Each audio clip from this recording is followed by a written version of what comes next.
ప్రార్థన చేస్తూ వేడుకొనుచున్నాము పరమ తండ్రి. Amen. Praise the lord. Hallelujah. ఇక్కడ మనం చదువుకున్నాం ఏంటంటే, ఇందు విషయమై వ్రాయబడినదేమనగా ఆదామను మొదటి మనుషుడు, జీవించు ప్రాణి ఆయనని వ్రాయబడినది. కడపటి ఆదాము జీవింపజేయు ఆత్మయు ఆయను అన్నారు. అనగా ఇద్దరు ఆదాముల గురించి మనకు చెప్తున్నారు. బైబిల్ గ్రంథంలో ఎంతమంది ఉన్నారు? ఆదాములు ఇద్దరు వ్యక్తులు ఉన్నారు. ఒకటి మొదటి ఆదాం అనగా భూమి మీద మొట్టమొదటి నరుడు. రెండవ ఆదాం అనగా మన ప్రభువైన యేసుక్రీస్తు. ఇప్పుడు మొదటి ఆదామును గూర్చియు కడపటి ఆదామును గూర్చియు ఎందుకు ఈ విధంగా మొదటి ఆదామని కడపటి ఆదామని బైబిల్ చెప్తోంది అనేదే మనందరం తెలుసుకోవాలి. హల్లెలూయా. అయితే దేవుడు ఏం చేశాడంటే, మొట్టమొదట ఈ భూమి ఆకాశాలన్నింటిని సృజించినప్పుడు ఆయన మానవుడు ఈ భూమి మీద ఉండడానికి కావలసిన సమస్త వసతులన్నీ ఏర్పాటు చేసి చివరిగా మానవుడిని తయారు చేసి ఈ భూమి మీద పెట్టాడు. ముందు మానవుడికి కావలసిన అన్ని వసతులు, అన్ని రకాల అవసరాలు కావలసిన అన్నీ కూడా, ఇంకా ఫలానా కుదువ ఉంది, ఫలానా లోటు ఉంది అనేది ఏ వంక లేకుండా మానవుడికి అవసరమైన సమస్తాన్ని ఈ భూమి మీద దేవుడు ఏర్పాటు చేసి చివరిగా మనిషిని తయారు చేసి ఈ భూమి మీద పెట్టాడు. Praise the lord. అందుకే దేవుడైన యెహోవా నేలమంటితో నరుని నిర్మించి వాని నాసికా రంధ్రములలో జీవవాయు ఊదగా నరుడు జీవాత్మ ఆయను అని మనం చదువుకున్నాం మొన్న. ఆ విధంగా నరుణ్ణి దేవుడు చేసుకున్నాడు. ఇప్పుడు నరుణ్ణి దేవుడు తయారు చేసుకున్నప్పుడు ఎలా ఉన్నాడు అంటే, అతడు జీవాత్మగా ఉన్నాడు. చదువుతారు మళ్ళీ, ఆదికాండం 2వ అధ్యాయం 7వ వచనం చదవండి.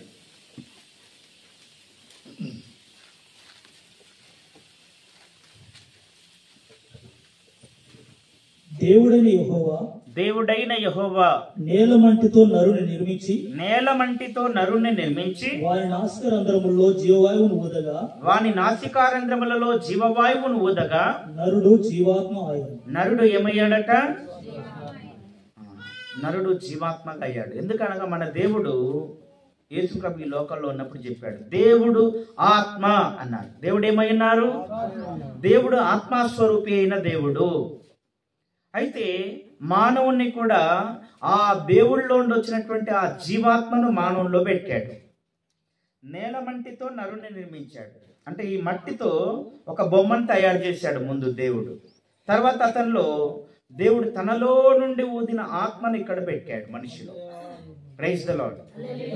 అంటే మానవాత్మ అనేది దేవుడు సృష్టించాడు. మానవాత్మ ఇప్పుడు మనిషికి ఉన్నట్టుగా ఈ జంతువులకు కానీ, పక్షులకు కానీ, జలచరములకు కానీ, చెట్లకు కానీ ఇవన్నింటికి ప్రాణం ఉంటుంది కానీ ఆత్మ ఉండదు. వాటన్నింటికి ఏముంటుంది? అవన్నీ ప్రాణంతోనే ఉంటాయి. కానీ వాటికి మనలాగా మనుషుల మాదిరిగా వాటికి ఆత్మ అనేది ఉండదు. అందుకే వాటికి పరలోకం కానీ నరకం కానీ ఉండవు. అవి భూమి మీద జీవించినంత కాలం జీవించి బ్రతికి ఒక దినమున చచ్చిపోతాయి, మట్టిలో కలిసిపోతాయి. కానీ మానవుడు అలా కాదు. మనుష్యుడు ఆ విధంగా ఈ భూమి మీద పుట్టి బతికినంత కాలం బ్రతికి చనిపోవటానికి దేవుడు మనిషిని చేసుకోలేదు. దేవుడు మనిషిని ఎందుకు చేసుకున్నాడు అంటే, జీవాధిపతిని దేవుడు ఆయన జీవించున్నంత కాలం ఈ మానవులమైన మనం కూడా ఆయనతో పాటే యుగ యుగాలు ఉండాలనే ఉద్దేశంతో చేసుకున్నాడు మనల్ని. చూసారా దేవుడు ఎంత మంచి దేవుడు. మనల్ని ఆయనతో, మనము ఎవరినైనా మన ఇంట్లో ఉండనిస్తామా? మన ఇంట్లోకి మనం కట్టుకున్నాము ఒక మంచి చక్కని ఇల్లు, మన ఇంట్లోకి ఎవరినైనా రానిస్తామా? ఒకరు వచ్చినా ఒక పూట, బంధువులు వచ్చినా ఒక వారం రోజులు ఉంటుండొచ్చు.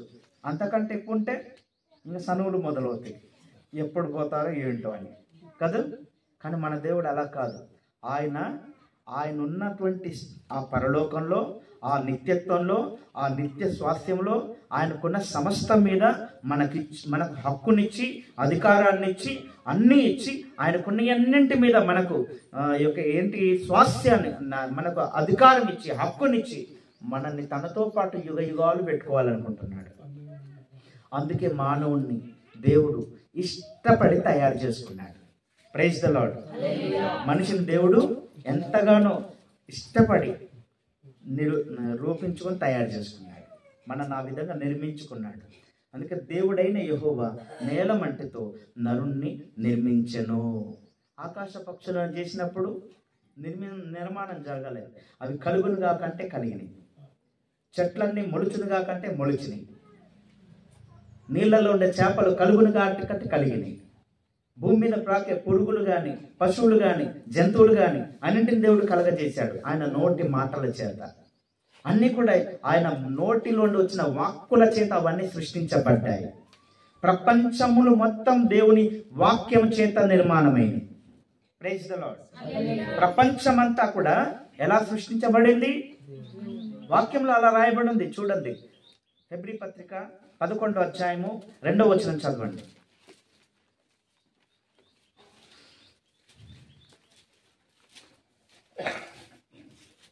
దానిని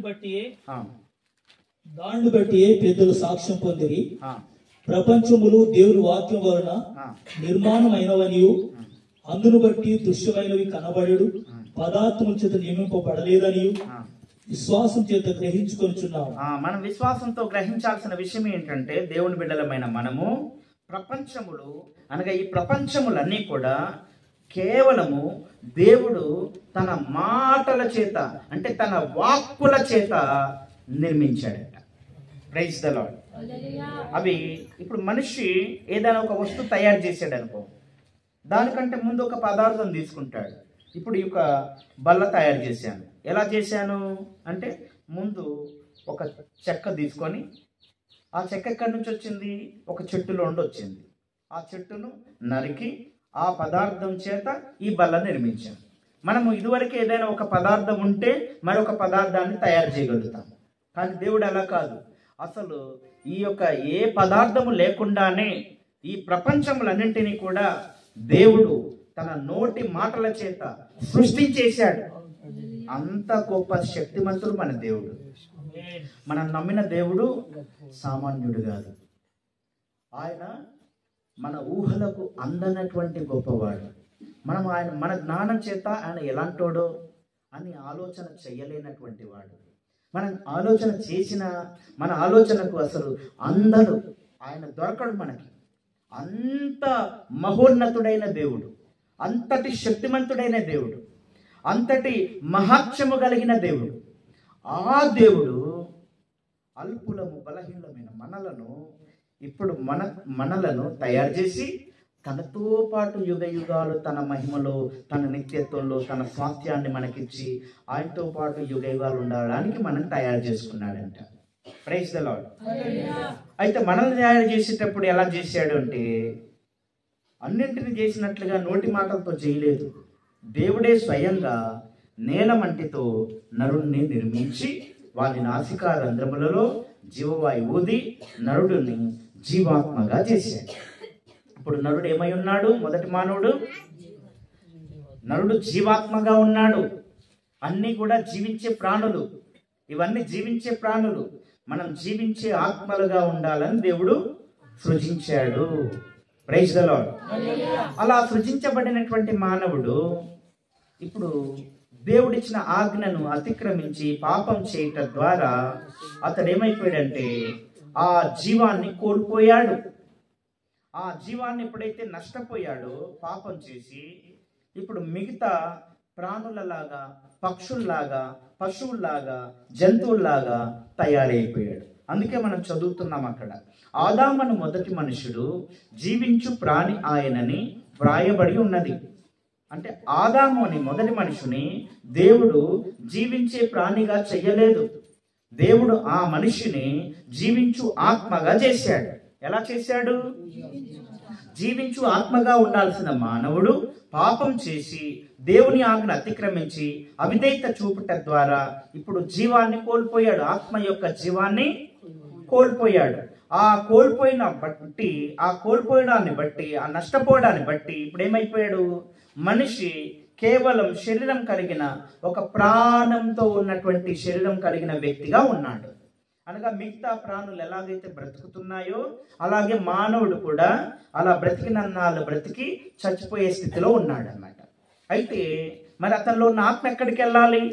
దేవుడి దగ్గరికి వెళ్ళే అర్హత నష్టపోయాడు కదా. జీవం ఉంటేనే దేవుడు రాణిస్తాడు. జీవం కోల్పోయాడు కదా దేవుని జీవం. ఈ ఆత్మేమో నిజం చెప్పాలంటే ఆత్మకు మరణం ఉండదు. అది ఉంటే పరలోకంలోనైనా ఉండాలి, లేకపోతే పాతాళంలోనైనా ఉండాలి. ఉంటే పరలోకంలో నిత్యత్వంలో దేవుడితో పాటు ఉండాలి. లేదనుకుంటే ఆ సాతాను కొరకు ఏర్పాటు చేసినటువంటి నరకంలో వాడితో పాటు ఆ నరకంలోనైనా ఉండాలి. నరకం అనేది సాతానుకు వాని సైన్యానికి ఏర్పాటు చేసినటువంటి చోటది. నరకమును దేవుడు మానవుల కొరకు తయారు చేయలేదు. నరకాన్ని దేవుడు మన కొరకు చేయలేదు.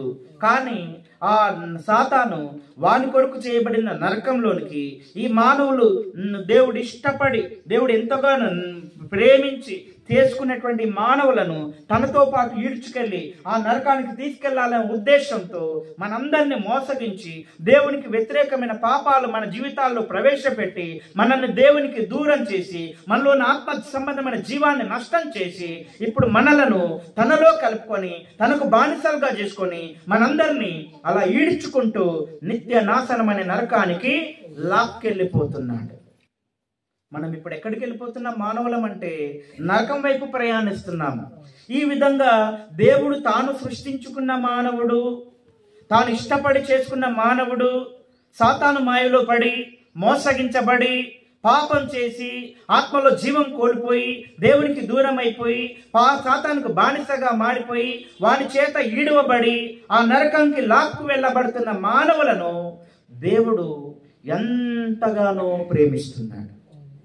అందుకే యేసు ప్రభు ఈ లోకంలో ఉన్నప్పుడు ఆయన చెప్పాడు, దేవుడు లోకమును ఎంతో ప్రేమించెను కాగా ఆయన తన అద్వితీయ కుమారుడుగా పుట్టిన వారి యందు విశ్వాసం ఉంచు ప్రతివాడు నశింపక నిత్య జీవము పొందునట్లుగా ఆయనను అనుగ్రహించెను అంటున్నారు. అంటే మనం ఎవరము నశింపకూడదు, మనం నిత్య జీవానికి రావాలని తన అద్వితీయ కుమారుని యేసును మన కొరకు ఈ లోకానికి పంపటం జరిగింది.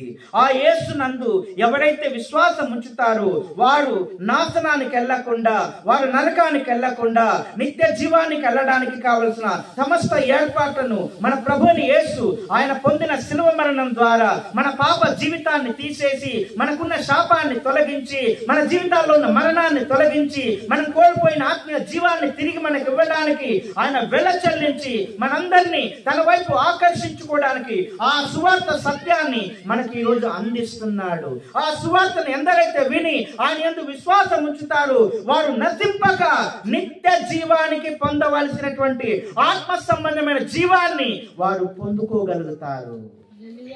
ఆ విధంగా ప్రభువుని యేసునందు ఎందరైతే విశ్వాసం ఉంచుతారో వారికి దేవుడు మొట్టమొదట ఏమి ఇవ్వాలనుకుంటున్నాడు అంటే ఆత్మ యొక్క జీవాన్ని ఇవ్వాలనుకుంటున్నాడు. అర్థమవుతుందా మీకు? మన దేవుడు మనకి ఏమి ఇవ్వాలనుకుంటున్నాడు? మన ప్రభువుని యేసుక్రీస్తు ద్వారా మొదటి మానవుడు కోల్పోయిన ఆత్మ యొక్క జీవాన్ని తిరిగి మన ఆత్మలకు దేవుడు ఇవ్వాలి అని కోరుతున్నాడు. ఇప్పుడు మీరందరూ యేసు దగ్గరికి ఎందుకు వస్తారు? యేసు వద్దకు ఎందుకు వస్తారు? మీరు ఏదో ఆరోగ్యం కొరకో, కుటుంబంలో ఉన్న సమస్యల కొరకో, జీవితంలో ఉన్న బాధలు పోగొట్టుకోవటం కొరకో. ఎందుకంటే మనుషులం కదా, మనకు ఎన్నో కష్టాలు ఉంటాయి, ఆ కష్టాలు పోవాలనుకుంటాము. బాధలు ఉంటాయి, ఆ బాధలు తీసివేయబడాలనుకుంటాము. అప్పులు ఉంటాయి, ఆ సమస్యలు తీసేసుకోవాలనుకుంటాము. మనకు ఆశీర్వాదాలు కావాలనుకుంటాము. మనకు ఎన్నో కోరికలు ఉంటాయి, ఆ కోరికలు తీర్చుకోవాలనుకుంటాము. ఏ దేవుడి దగ్గరికి వెళ్తే మన కోరికలు తీరుతాయి, ఏ దేవుడి దగ్గరికి వెళ్తే మన బాధలు పోతాయి, ఏ దేవుడిని నమ్ముకుంటే మనకు ఆరోగ్యం దొరుకుతుంది, ఏ దేవుడి దగ్గరికి వెళ్తే మన సమస్యలకు పరిష్కారం లభిస్తుంది అని అలా వెతుకుతాము. ఎప్పుడు యేసయ్య మనకు దొరుకుతాడు. అప్పుడు యేసయ్య దగ్గరకు వచ్చినప్పుడు ఇవన్నీ పోతాయి అని ఎవరైతే గ్రహిస్తారో అప్పుడు వారు యేసు వద్దకు వస్తారు. ఆయన దగ్గరకు వచ్చిన వారికి నిజంగానే సమస్యలకు పరిష్కారం దొరుకుతుంది, అనారోగ్యం నుండి విడుదల దొరుకుతుంది, ఆశీర్వాదాలు దొరుకుతాయి, అనుకున్న పనులు జరుగుతాయి, మన కోరికలు తీరుతాయి. అయితే నేను చెప్తున్న విషయం ఏంటంటే అవన్నీ మీకు దొరికినా, మీరు అనుకున్న పనులు జరిగినా, మీకు ఆరోగ్యం దొరికినా, ఆశీర్వాదాలు దొరికినా, మీ కోరికలు తీరినా మీకు ఆత్మీయ జీవం అనేది దొరకదు.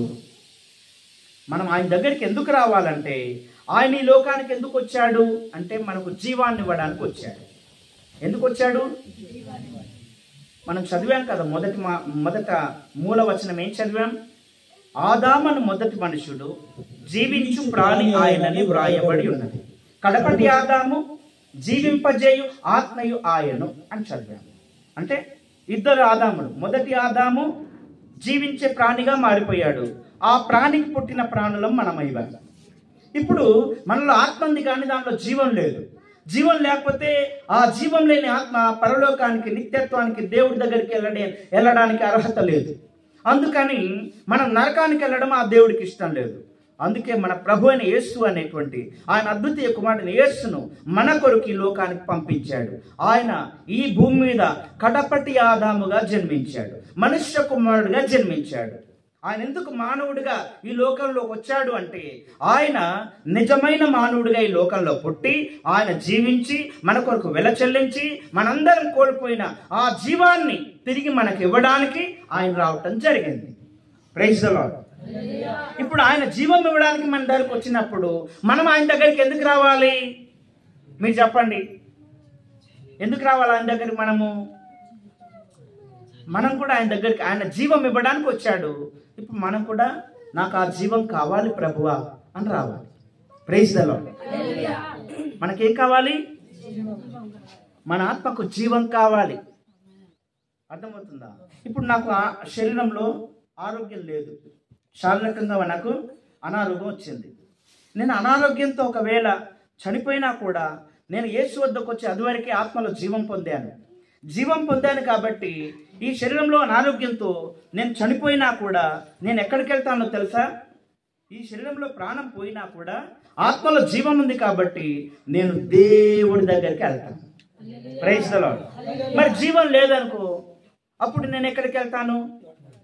పాతాళానికి వెళ్ళిపోతాను, తీర్పులోకి వెళ్తాను, నరకంలో తోయబడతాను.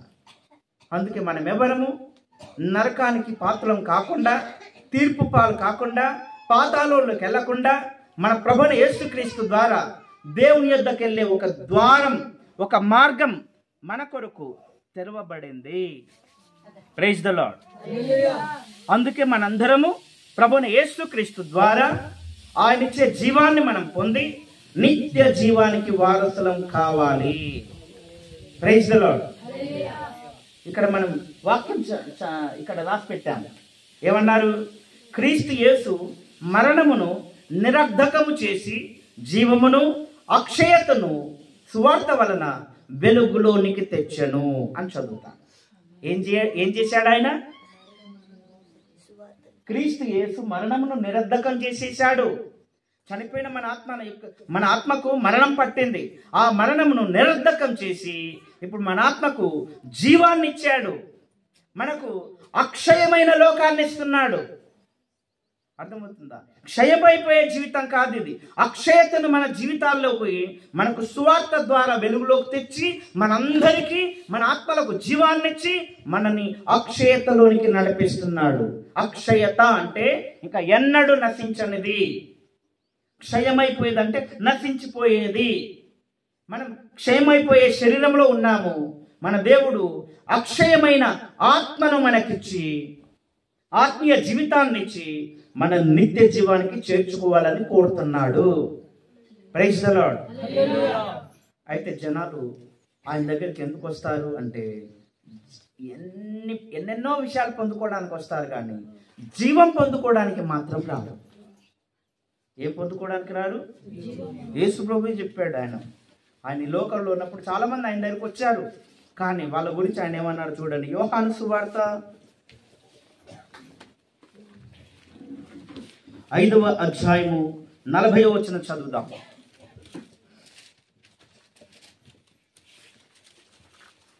అయితే మీకు జీవము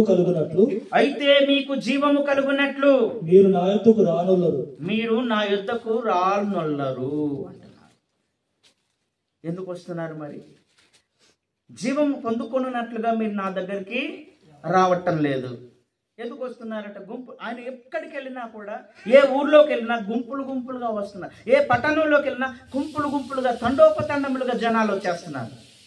ఎందుకు వస్తున్నారంటే యేసయ్య దగ్గరికి వెళ్తే రోగాలు బాగైపోతున్నాయి, దయ్యాల చేత పీడింపబడుతున్న వారికి విడుదల కలుగుతోంది, ఆయన 5 రొట్టెలు 2 చేపలు 5,000 మందికి పంచాడంట.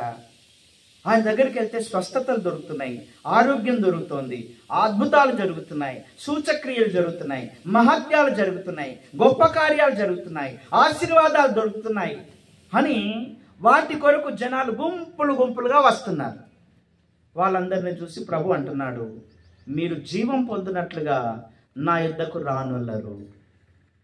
జీవం పొందుకోవడానికి ఆయన దగ్గరికి మనందరం కూడా రావాలి. ఆయన మనకి జీవం ఇవ్వడానికి వచ్చాడు. Praise the lord. ఆయన అన్నాడు, నేనే మార్గమును సత్యమును జీవమునై ఉన్నానన్నాడు. Praise the lord. ఏమన్నాడు? నేనే జీవాన్ని అన్నాడు. మన ఆత్మకి ఏం కావాలి? ఇప్పుడు ఒక వ్యక్తి మరణించాడు, అక్షరార్థంగా ఒక వ్యక్తి చనిపోయాడు. చనిపోతే ఆ చనిపోయిన వ్యక్తికి మంచి అతనికి ఇష్టమైన మటన్ బిర్యానీ వండి పెట్టాం. తింటాడా? తిను అంటున్నాను. తింటాడా? చనిపోయిన వ్యక్తికి మటన్ బిర్యానీ ఆయనకి ఇష్టం అని చేసి పెట్టారు. తింటాడా? ఇప్పుడు ఇంకా ఆయనకి ఇష్టమైనటువంటి మంచి మంచి వస్తువులు తీసుకొచ్చి అక్కడ పెట్టాం. తీసుకుంటాడా? నీకు ఇష్టమైన వస్తువులు ఉన్నాయి, తీసుకో అంటుంటే లేస్తాడా? తీసుకుంటాడా? ఇప్పుడు ఆయనకి ఏం కావాలి? ఆ చనిపోయిన వ్యక్తికి ఏం కావాలి? చనిపోయిన వ్యక్తికి ప్రాణం కావాలి. అట్లాగే మన ఆత్మకు ఏం కావాలంటే జీవం కావాలి. మన ఆత్మలకు జీవం కావాలి. మొదటి రోజు చెప్పినాను, మన ఆత్మలకు విడుదల కావాలని చెప్పాను. మన ఆత్మలకు ఏం కావాలి? విడుదల కావాలి. ఈ ఆఖరి రోజు చెప్తున్నాను మీకు, మన ఆత్మలకు జీవం కావాలి.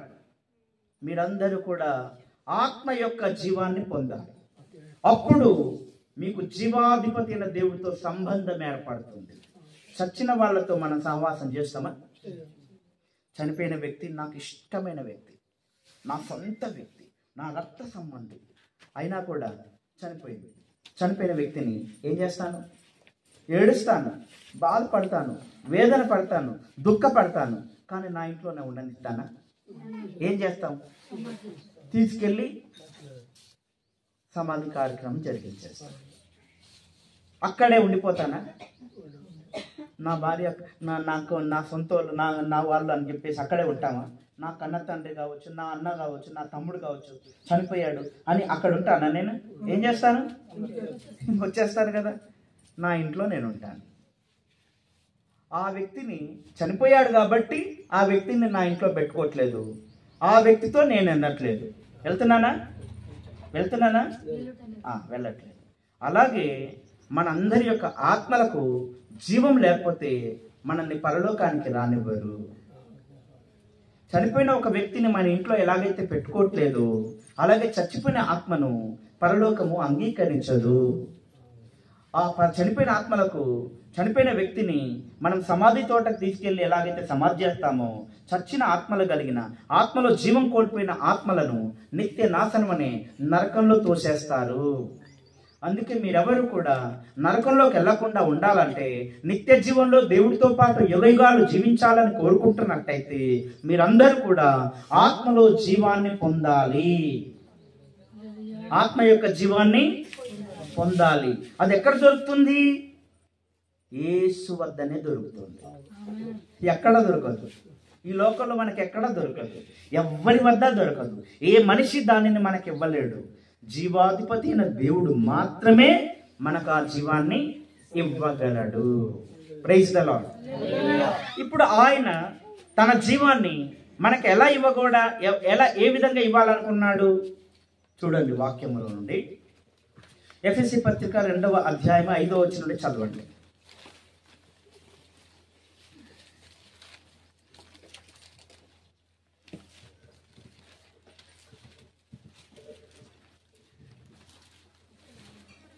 మనము మన అపరాధముల చేత చచ్చిన వారమై ఉండినప్పుడు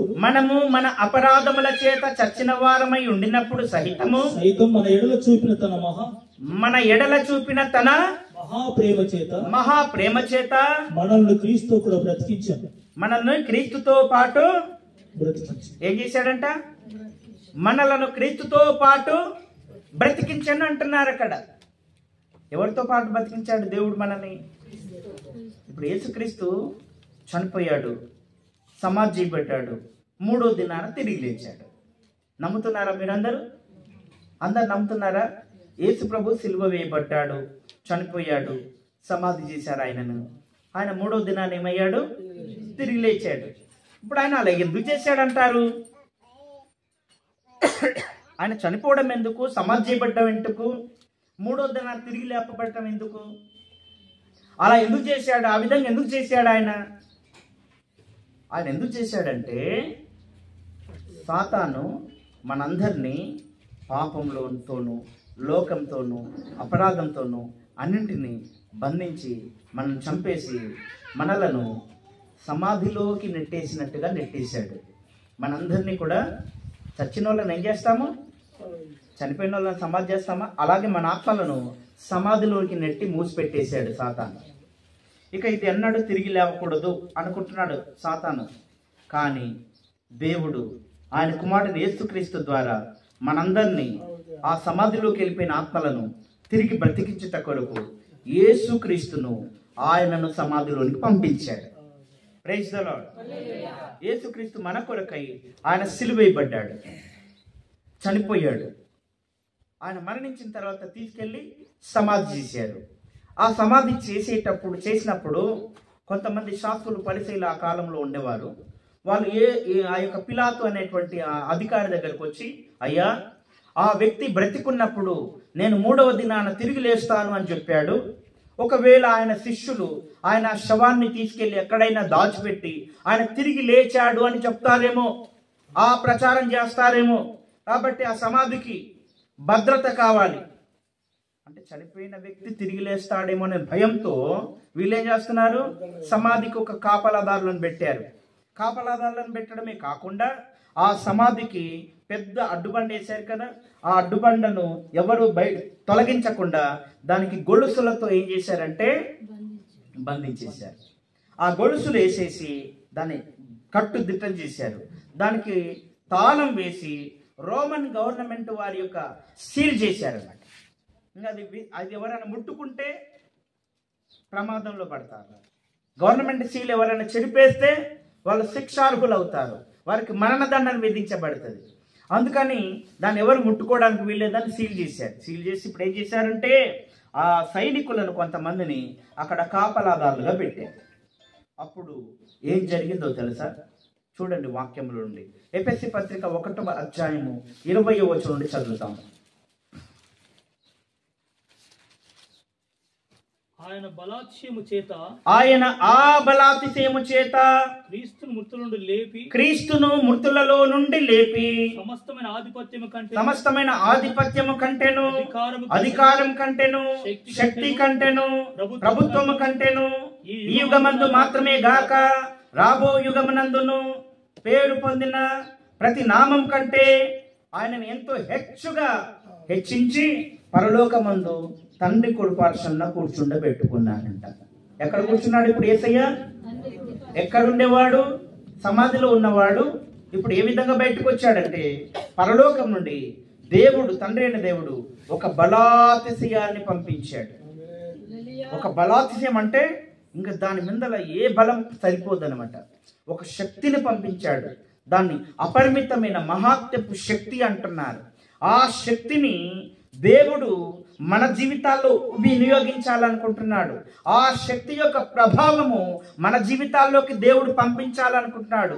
అందుకు ఆ శక్తి పరలోకంలో దిగివచ్చి యేసును ఏ సమాధిలో పెట్టారో ఆ సమాధికి పెద్ద అడ్డుబండేసి గొలుసులతో చుట్టి తాళం వేసి సీల్ చేసి సైనికులను అక్కడ కాపలా పెట్టినా కూడా ఆ పరలోకంలో వచ్చిన ప్రభావం ద్వారా, ఆ శక్తి ద్వారా, ఆ బలాతిశయం ద్వారా ఏమైంది అంటే ఎప్పుడైతే ఆ బలాతియము పరలోకంలో ఇలా దిగి వస్తుందో ఆ సైనికులు అక్కడ పడిపోయారు. ఆ సీల్ చెరిగిపోయింది, తాళం ఊడిపోయింది, గొలుసులు తెగిపోయినాయి, బండ తొలగిపోయింది. ప్రభుని యేసుక్రీస్తు పునరుత్థాన బలంతో తిరిగి లేచాడు. ఈ విధంగా తిరిగి లేవటం ఎందుకు అంటే ఇప్పుడు 2వ అధ్యాయం 1వ వచనం చదవండి. మీ అపరాధముల చేత పాపముల చేత మీరు చచ్చిన వారై ఉండగా ఆయన మిమ్మును క్రీస్తుతో కూడా బ్రతికించెను. ఏం చేశాడంట? ఆయన అంటే దేవుడు మిమ్మును అంటే మనలను యేసుక్రీస్తుతో కూడా బ్రతికించాడంట. Praise the lord. యేసుక్రీస్తుతో కూడా మనల్ని బ్రతికించాడు. ఇది నమ్మాలి. ఇప్పుడు మనం యేసుక్రీస్తుతో కూడా నిన్నటి సాయంత్రం ఏం విన్నాం? యేసుక్రీస్తుతో కూడా మనం సిలువేయబడాలి. యేసుక్రీస్తుతో కూడా మన ప్రాచీన పురుషుడు ఏమవ్వాలి? సిలువేయబడాలి. ఆ ప్రాచీన పురుషుని తీసుకెళ్లి సమాధి చేసే కార్యక్రమమే బాప్తిసం. అక్కడ ఆ పని అయిపోయింది. ఇప్పుడు యేసుక్రీస్తు చనిపోయి సమాధి చేయబడిన తర్వాత 3వ దినం తిరిగి లేచాడుగా. మరి ఎందుకు తిరిగి లేచాడంటే చనిపోయిన మన ఆత్మలను తనతో పాటు నూతన జీవాన్నిచ్చి ఆయనతో కూడా బ్రతికించుట కొరకై ఆయన చనిపోయి సమాధిలోకి వెళ్ళి 3వ దినాన తిరిగి లేచాడు. Praise the lord. అంటే చనిపోయిన మన ఆత్మలకు జీవాన్నిచ్చి బ్రతికించుట కొరకు యేసయ్య చనిపోయి తిరిగి లేచాడంట. ఆ దేవుడు మన చనిపోయిన ఆత్మలను ఆయనతో కూడా బ్రతికించేశాడు. ఈ సువార్త మనం విని అంగీకరించి నా ఆత్మ యేసయ్యతో కూడా బ్రతికిందని నమ్మాలి. మీ ఆత్మలు యేసయ్యతో కూడా బ్రతికినవి అని నమ్మాలి. Praise the lord. విశ్వాసం కావాలి. ఇక్కడ ఏం కావాలి? నా ఆత్మ ఆయనతో ఎలా బ్రతుకుతాను? సందేహం ఉంటే నీకు బ్రతకదు. అనుమానం ఉంటే నీకు బ్రతకలేవు. అనుమానం రోగం ఉన్న బాగు చేయలేము మనం. అనుమానాలతో ఎవరు కూడా భక్తిలో నడవలేరు. మీ అనుమానాలన్నీ కూడా సమాధి చేసేయండి. యేసుక్రీస్తునందు విశ్వాసం ఉంచండి. ఆయనతో కూడా మీ ఆత్మలు బ్రతుకుతాయి. Praise the lord. ఆయనతో కూడా మీ ఆత్మలు బ్రతుకుతాయి. ఆ బ్రతికిన యేసు, ఆ తిరిగి లేచిన యేసు, ఆ పరలోక ప్రభావం ఎప్పుడైతే దిగొచ్చిందో ఆయన ఆ బలాతిశయం చేత మృతులలో నుండి క్రీస్తును లేపి సమస్తమైన ఆధిపత్యం కంటేను, అధికారం కంటేను, శక్తి కంటేను, ప్రభుత్వం కంటేను ఈ యుగమందు మాత్రమే గాక రాబో యుగమందును పేరు పొందిన ప్రతి నామం కంటే ఆయనను ఎంతో ఎత్తుకు హెచ్చించి పరలోకమందు ఆయనతో పాటు కూర్చోబెట్టారంట. Praise the lord. ఇప్పుడు యేసు తిరిగి లేచి ఇక్కడ ఉన్నాడా? పరలోకం వెళ్ళాడా? ఆయన అక్కడి నుండి వచ్చాడు, అక్కడికి వెళ్ళాడు. ఎందుకు అలా వెళ్ళాడు అంటే మనకు దారి చూపించడానికి వెళ్ళాడు. ఓ మానవాత్మలారా, మీరు పాపం చేసి అపరాధం చేసి చచ్చిపోయారు. చచ్చిపోయిన మీ అందరికి జీవాన్ని ఇవ్వడానికి నేను వచ్చాను. ఇప్పుడు నేను మీ స్థానాన్ని తీసుకొని మీ పొద్దులుగా నేను చనిపోతున్నాను, చనిపోయి సమాధి చేయబడుతున్నాను.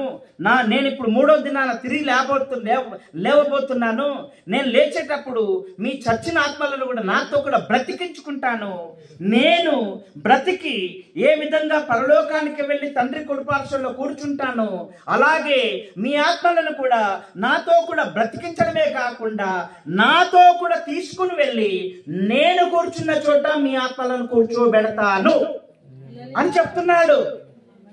అందుకే ప్రభు అంటున్నాడు, నేనే మార్గమును సత్యమును జీవమును, నా ద్వారా తప్ప ఎవడును తండ్రి వద్దకు రాలేడు.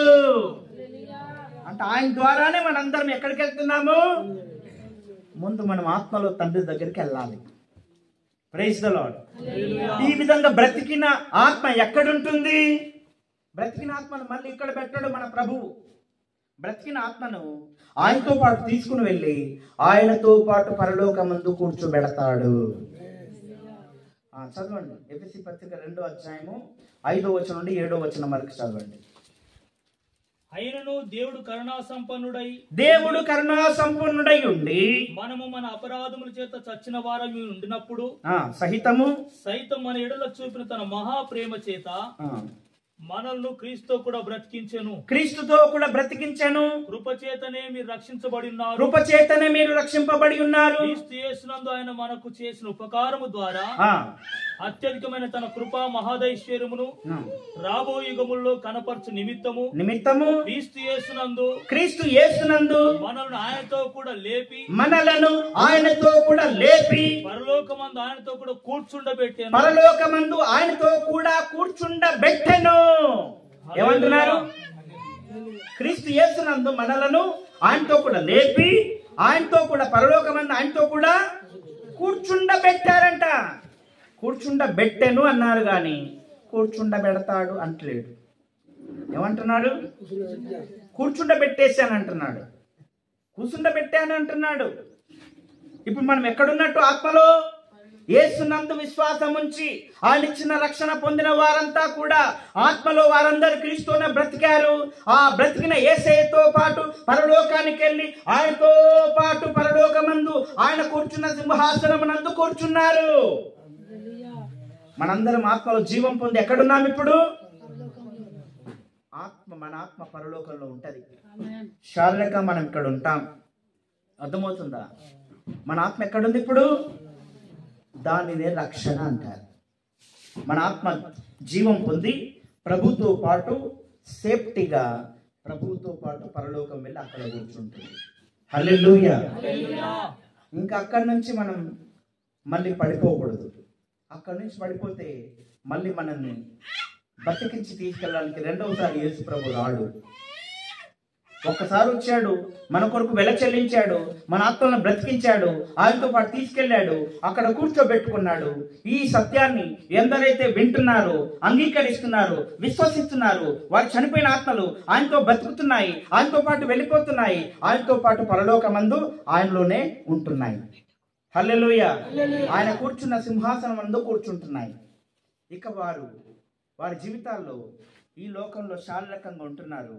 అప్పుడు వాళ్ళు ప్లేస్ ఖాళీ అయిపోయిందిగా. మరి అక్కడ దేవుడు ఏం చేస్తాడంటే ఈ సత్యవాక్యం అక్షయ బీజం ద్వారా మనకు ఒక కొత్త జన్మనిస్తాడు, నూతన జన్మనిస్తాడు. మనలో ఒక దేవుడు ఆయన వాక్యం ద్వారా, ఆత్మ ద్వారా మనకు ఒక కొత్త జన్మనిచ్చి దేవుని కుమారుని పుట్టిస్తాడు. అలా పుట్టినవాడు దేవుని కుమారుడు. అందుకే దేవుని మూలంగా పుట్టిన వాళ్ళు ఆయన బీజం నిలుచును గనక వాడు పాపం చెయ్యజాలడు అని చెప్తున్నారు. మన ఆత్మేమో అక్కడుంది, ఇక్కడేమో దేవుడు మనకు ఒక కొత్త జన్మనిస్తున్నాడు. అందుకే యేసయ్య నికోదేముతో అన్నాడు, ఒకడు కొత్తగా జన్మించితేనే గాని వాడు దేవుని రాజ్యంలో చూడలేడని నీతో నిశ్చయంగా చెప్తున్నానని చెప్పాడు. Praise the lord. ఆ విధంగా మనము దేవుని బిడ్డలుగా కొత్త జన్మ పొందుతున్నాము. ఈ విధంగా కొత్త అనుభవంలో మనం నడుస్తాము.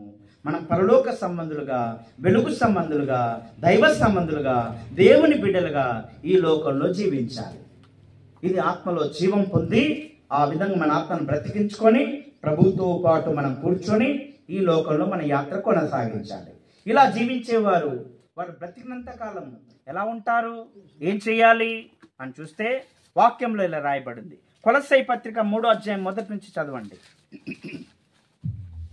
కొలస్సై పత్రిక 3:1 నుండి చదవండి. మీరు క్రీస్తుతో కూడా లేపబడిన వారైతే పైనున్న వాటిని వెతుకుడి.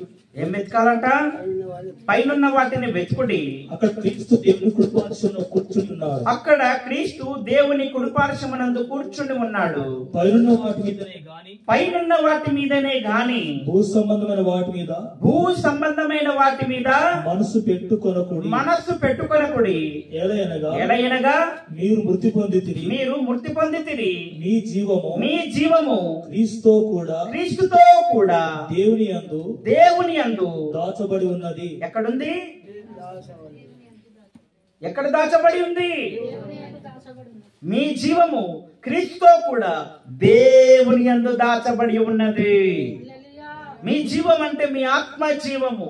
మీ ఆత్మ క్రీస్తుతో కూడా దేవునిలో దాచబడి ఉన్నది. మీ జీవం అక్కడుంటే మీ మనస్సు ఎక్కడుండాలి చెప్పండి? మీ జీవం ఎక్కడుంది? క్రీస్తుతో కూడా దేవుని యందు దాచబడి ఉన్నది. మనకు జీవమైన క్రీస్తు ప్రత్యక్షమైనప్పుడు చదవండి. పైన వాటి మీదనే గాని భూసంబంధమైన వాటి మనసు పెట్టుకొనకూడదు. ఏదైనగా మీరు మృతి పొందితిరి. మీ జీవము క్రీస్తుతో కూడా దేవుని యందు దాచబడి ఉన్నది. మీ జీవము క్రీస్తుతో కూడా దేవుని యందు దాచబడి ఉన్నది. మనకు జీవమైన క్రీస్తు చెప్తున్నారు. మనకు జీవమైన క్రీస్తు ప్రత్యక్షమైనప్పుడు మీరును ఆయనతో కూడా మహిమయందు ప్రత్యక్షపరచబడుదురు అంటున్నారు. మనకు జీవమైన క్రీస్తు మన కొరకు ఒక దినమున మధ్యాకాశమున బయలుపరచబడబోతున్నాడు, ప్రత్యక్షం కాబోతున్నాడు. ఆయన ప్రత్యక్షం అయినప్పుడు, మనకు జీవమైన క్రీస్తు ప్రత్యక్షమైనప్పుడు మనం కూడా ఆయనతో కూడా ప్రత్యక్షం అవుతాము అంటున్నారు. Praise the lord. మరి ఇప్పుడు మీరందరూ జీవాన్ని పొందారా అంటే అనుమానించొద్దు. సువార్త సత్యం మీకు అందింది. నా జీవం క్రీస్తు కూడా బ్రతికింది, ఆయనతో కూడా దేవునిలో దాచబడి ఉంది, పరలోకమందు నా ఆత్మ అక్కడ ఆయనతో కూడా కూర్చొని ఉంది అని నమ్మండి. Praise the lord. విశ్వసించండి. విశ్వాసంతో ఈ పనిని దేవుడు చేసేసాడని నమ్మండి. ఆయన చేసిన పని నమ్మడమే విశ్వాసం. మీరు విశ్వాసం ద్వారా కృపచేతనే రక్షింపబడి ఉన్నారు. ఇది మీ వలన జరిగినది కాదు, దేవుని యొక్క వరమే అన్నారు. హల్లెలూయా. దేవుడి కృపావరం ద్వారా మనందరము ఈ విధంగా రక్షణ పొందుతున్నాము, జీవాన్ని పొందుతున్నాము. మరి యేసు వద్దకు వచ్చేవారు ఎందుకు రావాలి? ఆత్మ యొక్క జీవం కొరకు రావాలి. Praise the lord. ఈ విధంగా మనందరము యేసు వద్దకు వచ్చి జీవాన్ని పొందాలి. మొదటి మానవుడు పాపం చేసి దేవుడిచ్చిన జీవాన్ని నష్టపోయాడు. కడపటి ఆదాము ఆ జీవాన్ని తిరిగి మనకి ఇవ్వడానికి ఈ లోకానికి వచ్చాడు. ఇప్పుడు మొదటి ఆదాము ఏమేమి నష్టపోయాడు అవన్నీ కడపటి ఆదాము యేసుక్రీస్తు మనకు తిరిగి ఇవ్వడానికి వచ్చాడు. మొదటి ఆదాము ద్వారా ఒకటి ఏంటంటే మనం జీవం కోల్పోయాము. రెండవది ఏం కోల్పోయాము? చాలా విషయాలు ఉన్నాయి మొదటి ఆదాము నష్టపోయిన విషయాలు. ఇప్పటిదాకా మనం ఒక్క విషయం విన్నాము. ఏంటది? ఆత్మ యొక్క జీవం. ఆత్మ సంబంధమైన జీవము ప్రభుని యేసుక్రీస్తు ద్వారా ఏ విధంగా తిరిగి మనకు దొరుకుతుందో మీకు నేను చెప్పాను.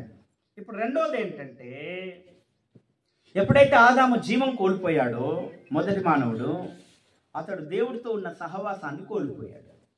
దేవుడితో అతనికి ఉండేది ఏంటంటే ప్రతిరోజు దేవుడు చల్లపూట సాయంకాలము ప్రతిరోజు పరలోకం నుండి భూమి దిగొచ్చి మానవులతో సహవాసం చేసేవాడట. హల్లెలూయా. ఆ విధంగా ఉన్న సహవాసం ఇప్పుడు ఏమైపోయింది? నష్టమైపోయింది. ఎందుకు నష్టమైపోయింది? పాపం చేయబట్టేగా. పరిశుద్ధుడైన దేవుడితో సహవాసం అనేది నష్టమైపోయింది. ఇప్పుడు మనమందరము తిరిగి ఆ సహవాసాన్ని పొందాలి. Praise the lord. అందుకే దేవుడు మానవులు కోల్పోయిన జీవాన్ని వారికి ఇస్తున్నాడు. తిరిగి వారితో సహవాసాన్ని కొనసాగించాలని కోరుకుంటున్నాడు. Praise the lord. చూడండి వాక్యంలోని మొదటి యోహాను పత్రిక 1వ అధ్యాయము 1 నుండి చదువుదాం. యోహాను రాసిన మొదటి పత్రిక 1వ అధ్యాయము 1వ వచనం నుండి చదువుదాం.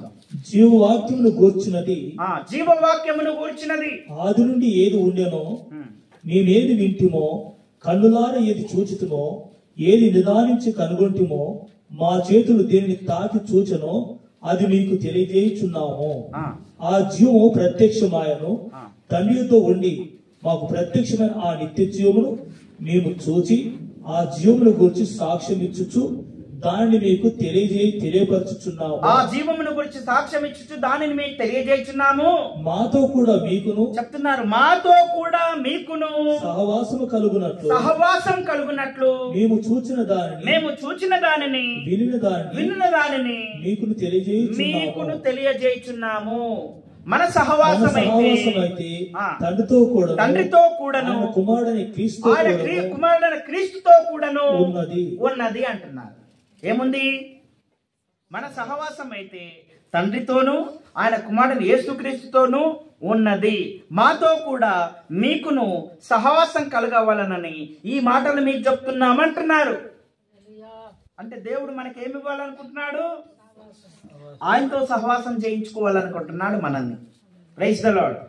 మీరు దేవుడితో సహవాసం చేస్తున్నారా? దేవుడిని నమ్ముకున్నారు కానీ చెప్పండి. మనం దేవుడితో సహవాసం చేయాలి ప్రతిరోజు కూడా. ఎవరైతే ఆత్మలో జీవం పొందాలి, ముందు జీవం పొందిన వారితో దేవుడు ఏం చేయాలనుకుంటున్నాడు? నా బిడ్డలు తిరిగి నా జీవాన్ని పొందారు, ఇక్కడ వాళ్ళని విడిచిపెట్టి నేను ఒక్కరోజు కూడా గడపను అని ఆయన ప్రతిరోజు మనతో ఉండుటకు, మనతో కలిసి నడుచుటకు, మనతో కలిసి మాట్లాడుటకు, కలిసి సహవాసం చేయుటకు ఆయన ప్రతిరోజు మన మధ్యలో ఉంటాడు. Praise the lord. అందుకే మనమందరము ఆయనతో ప్రతిరోజు సహవాసం చెయ్యాలి. హల్లెలూయా. యోహాన్ రాసిన కొరింథీయులకు రాసిన మొదటి పత్రిక 1:9 చదవండి. మొదటి కొరింథీ 1:9.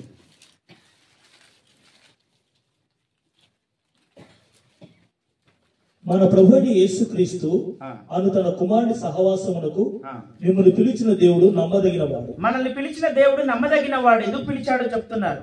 ఎందుకు పిలిచారు?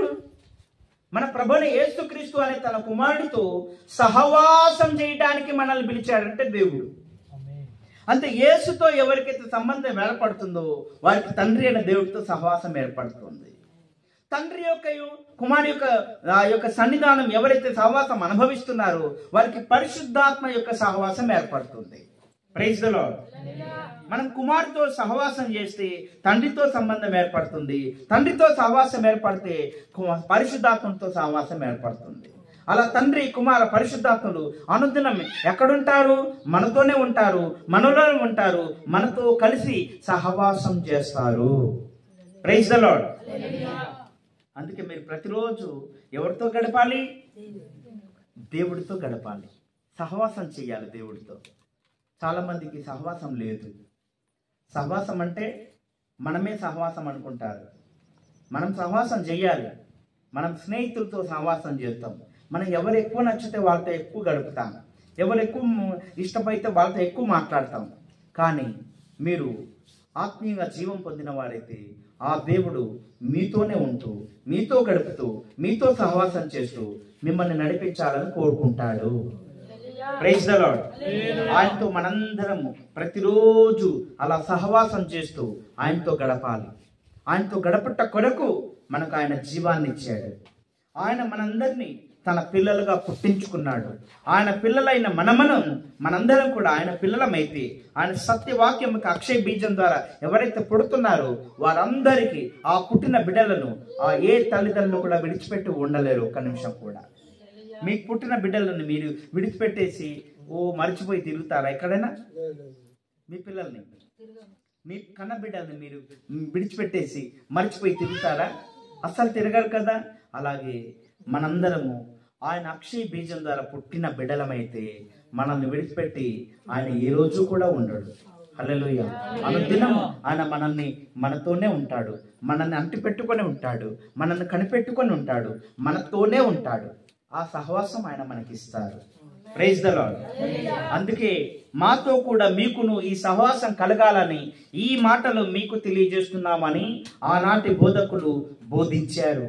ఇప్పుడు అదే బోధను మేము మీకు అందిస్తున్నాము. మీకు సహవాసం కావాలి. ఎవరితో సహవాసము? మన సృష్టికర్త, మన రక్షణకర్త, మన తండ్రి అయిన దేవుడు, మన ప్రభు అయిన దేవుడు, పరిశుద్ధాత్మ దేవుడితో మన సహవాసం ఏర్పడాలి. ఈ సహవాసం గనక మీకు దొరికితే మీరు ఎంత గొప్ప ధన్యులైపోతారు. Praise the lord. ఈరోజు సహవాసం లేక ఏదో సంఘ సహవాసం ఉంటుంది కానీ, మనుషుల సహవాసం ఉంటుంది కానీ, పాపుల సహవాసం ఉంటుంది, తాగుబోతుల సహవాసం ఉంటుంది, వ్యభిచారుల సహవాసం ఉంటుంది, గొడవల సహవాసం ఉంటుంది, ఊర్లో సహవాసం ఉంటుంది, ఏలో రకరకాల సహవాసాలు ఉన్నాయి. కానీ దేవుడితో సహవాసం చేస్తున్నారా అమ్మలారా అయ్యలారా? దేవుడితో సహవాసం చేయండి, మీరు ధన్యులవుతారు. Praise the lord. మీరు ప్రతిరోజు దేవుడితో ఒక అన్యోన్య సహవాసము అంటారు. మరి ఆయనతో సహవాసం చేయాలంటే ఎలా ఉండాలి మన జీవితాలు? యోహాను భక్తుడు చెప్తున్నాడు. మొదటి యోహాను పత్రిక మనం చదివాం కదా, 1వ అధ్యాయము దాంట్లో 4వ వచనం చదవండి. ఇప్పుడు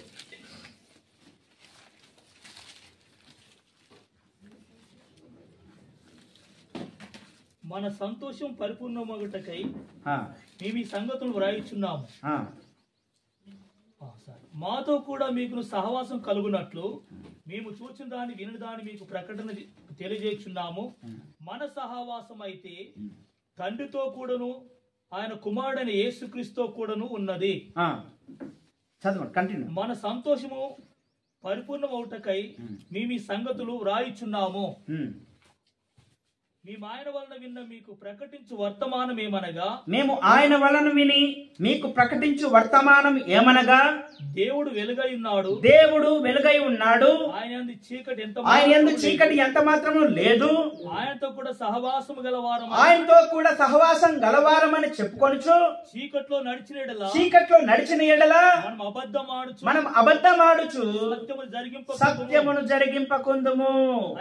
అయితే ఆయన వెలుగులో ఉన్న ప్రకారము మనమును వెలుగులో నడిచిన ఎడల మనం అన్యోన్య సహవాసం గలవారమై ఉందుము. అప్పుడు ఆయన కుమారుని యేసు రక్తము ప్రతి పాపము నుండి మనలను పవిత్రులనుగా చేయును అని చెప్పారు. యేసు రక్తం ఎప్పుడు మనల్ని ప్రతి పాపం నుండి పవిత్రులుగా చేస్తుందంట. చాలా మంది బోర్డులు రాసి పెడతారు, గోడల మీద అక్కడిక్కడ రాసి పెడతారు, యేసు రక్తము ప్రతి పాపం నుండి మనలను పవిత్రులుగా చేయును అని రాసి పెడతారు. కానీ దానికి ముందున్నటువంటి అటాచ్గా ఉన్నటువంటి వాక్యాన్ని మాత్రం రాయరు. అక్కడ ఏముంది? ఆయన వెలుగులో ఉన్న ప్రకారం మనం వెలుగులో నడిస్తే మనకు అన్యోన్య సహవాసం ఏర్పడుతుంది. మనం ఆయన వెలుగులో ఆయనతో సహవాసం చేస్తున్నామని చెప్పి మనం చీకట్లో నడిస్తే మనం అబద్ధం ఆడుతూ సత్యాన్ని జరిగింపకుంటాం. ఆయన వెలుగులో ఉన్న ప్రకారం మనం కూడా వెలుగులో ఉన్నట్టయితే అప్పుడు మనకు అన్యోన్య సహవాసం ఏర్పడుతుంది.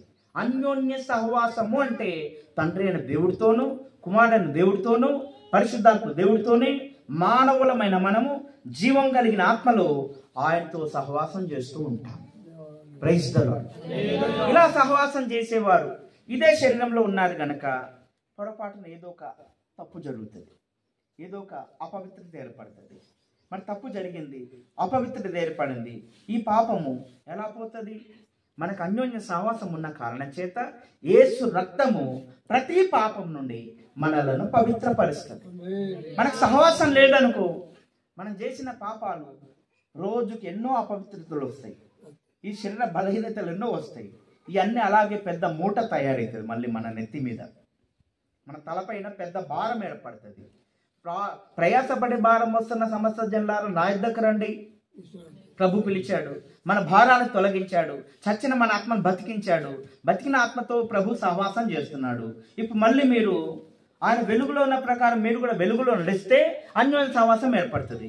మరి మేము దేవుడితో సహవాసం చేస్తున్నాము, చర్చికి వెళ్తున్నాము, క్రైస్తవులం అని చెప్పుకొని మళ్ళీ మనం చీకట్లో నడిచామనుకో, బుద్ధిపూర్వకంగా ఆయనతో ఉన్న సహవాసం ఉంటుందా, తెగిపోద్దా? అందుకే చెప్తున్నారు, మీ సహవాసాన్ని తెంపేసుకోవద్దు, మీరు సహవాసాన్ని కంటిన్యూ చేసుకోవాలి. ఆయనతో మీరు సహవాసాన్ని కొనసాగించాలి. అలా కొనసాగించాలంటే మీరు బుద్ధిపూర్వకంగా ఏ పాపం చేయొద్దు, ఏ చీకట్లో నడవద్దు, ఏ అపవిత్రతలోకి వెళ్ళొద్దు. ఆయనతో మీరు వెలుగులో నడిచిన ప్రకారం మీ వెలుగులో నడవాలి. వెలుగంటే దేవుడు, చీకటి అంటే సాతాను. వెలుగంటే పరిశుద్ధత, చీకటి అంటే పాపం. కనుక మీరు ఆయన వెలుగైన ప్రకారం మీరు కూడా వెలుగులో నడిస్తే అప్పుడు మీరు ఆయనతో అన్యోన్య సహవాసం కలిగి నడుచుకోవటం జరుగుతుంది. Praise the lord. అలా ఉన్నవారు, వెలుగులో నడుస్తున్నవారు, మరి తెలుసో తెలియక ఏదో పొరపాట్లు జరిగినప్పుడు యేసు రక్తము ప్రతి పాపం నుండి మనల్ని పవిత్రపరుస్తూ ఉంటుంది. దానికి ఏం డోకా లేదు. మిమ్మల్ని ఏ రోజుకి ఆ రోజు ఆ రక్తం మిమ్మల్ని, మీ మనస్సాక్షిని, మీ హృదయాన్ని, మీ మనస్సును, మీ తలంపులను, మీ శరీరాన్ని, మీ అవయవాలను, మీ ఆత్మను, మీ ప్రాణమును అన్నింటినీ శుద్ధి చేసి మీరు నిందారహితులుగా, నిష్కలంకులుగా, పరిశుద్ధులుగా తీర్చిదిద్దుతూ ఉంటుంది. Praise the lord. యేసు రక్తం ప్రతి పాపం నుండి మనల్ని పవిత్రపరుస్తుందంటే మనలో ఉన్న సమస్త విషయాలను పవిత్రపరుస్తుంది అన్నమాట. ఏ రోజు కారోజు సహవాసం లేకపోతే చాలా మంది దేవుడి సన్నిధికి రారు, కనీసం ప్రార్థన చేసుకున్నారు, ప్రభుతో సంబంధం లేకుండా బతుకుతారు, అన్ని తిరిగేసి వస్తారు, ఇష్టానుసారంగా తిరిగేసి వచ్చి నేను కూడా దేవుడిని నమ్ముకున్నా, నాకు అన్ని తెలుసు అంటారు. అన్ని తెలుసు బాగానే ఉంది, కానీ మీకు సహవాసం ఉందా? సహవాసం ఎవరితో సహవాసం? మనుషులతో సహవాసం కాదు, చర్చి సహవాసం కాదు, సంఘ సహవాసం కాదు. నిన్ను సృష్టించిన, నిన్ను రక్షించిన, నీకు జీవాన్ని ఇచ్చిన ఆ దేవుడితో, ఆయన కుమారుడు యేసుతో నీకు సహవాసం ఉందా? ఉంటే నువ్వు పరిశుద్ధుడివే, ఉంటే నీవు నీతిమంతుడివే. ఇక ఉంటే నీకు నిత్య జీవమే. ఇంకా ప్రైజ్ ద లార్డ్. వాళ్ళు సహవాసం చేస్తూ చేస్తూ నిన్ను ఎక్కడికి తీసుకెళ్తారనుకుంటున్నారు? నిత్య జీవానికి నడిపిస్తారు. Praise the lord. కాబట్టి మొదటి ఆదాము పాపం చేయటం ద్వారా మొదట జీవాన్ని కోల్పోయాడు. రెండవది దేవుడితో ఉన్న సహవాసాన్ని కోల్పోయాడు, అన్యోన్య సహవాసాన్ని కోల్పోయాడు. మూడవది ఏం కోల్పోయాడు తెలుసా?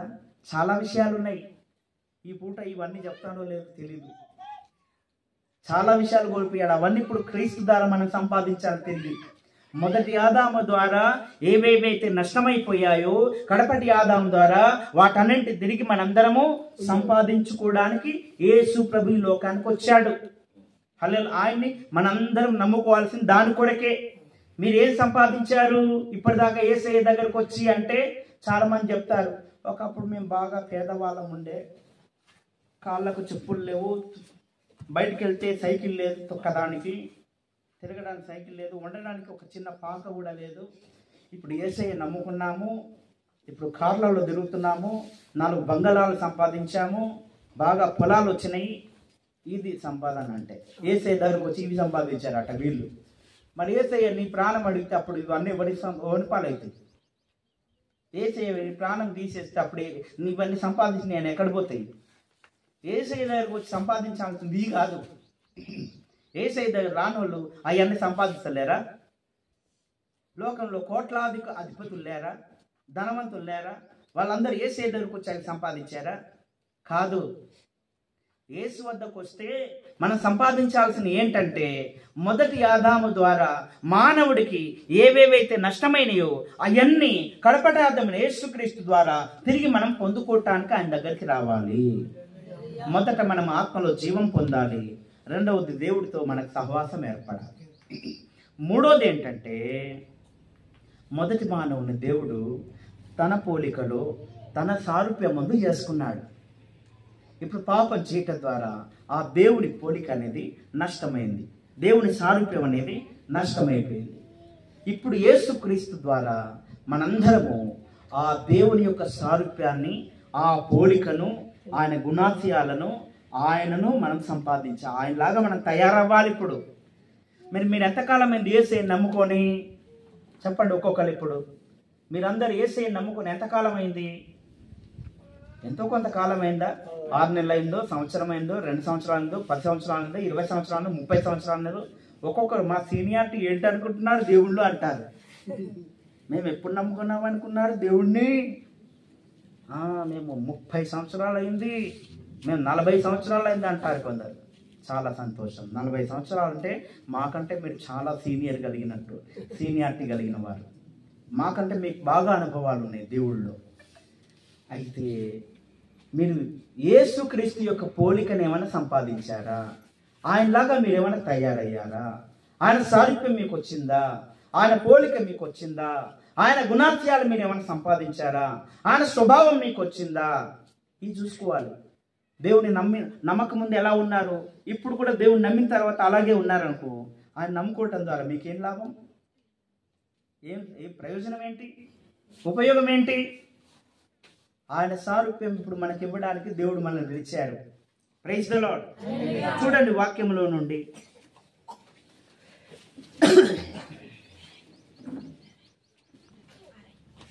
రోమీలకు రాసిన పత్రిక 8వ అధ్యాయము 29వ వచనం చదువుదాం. రోమా 8:29.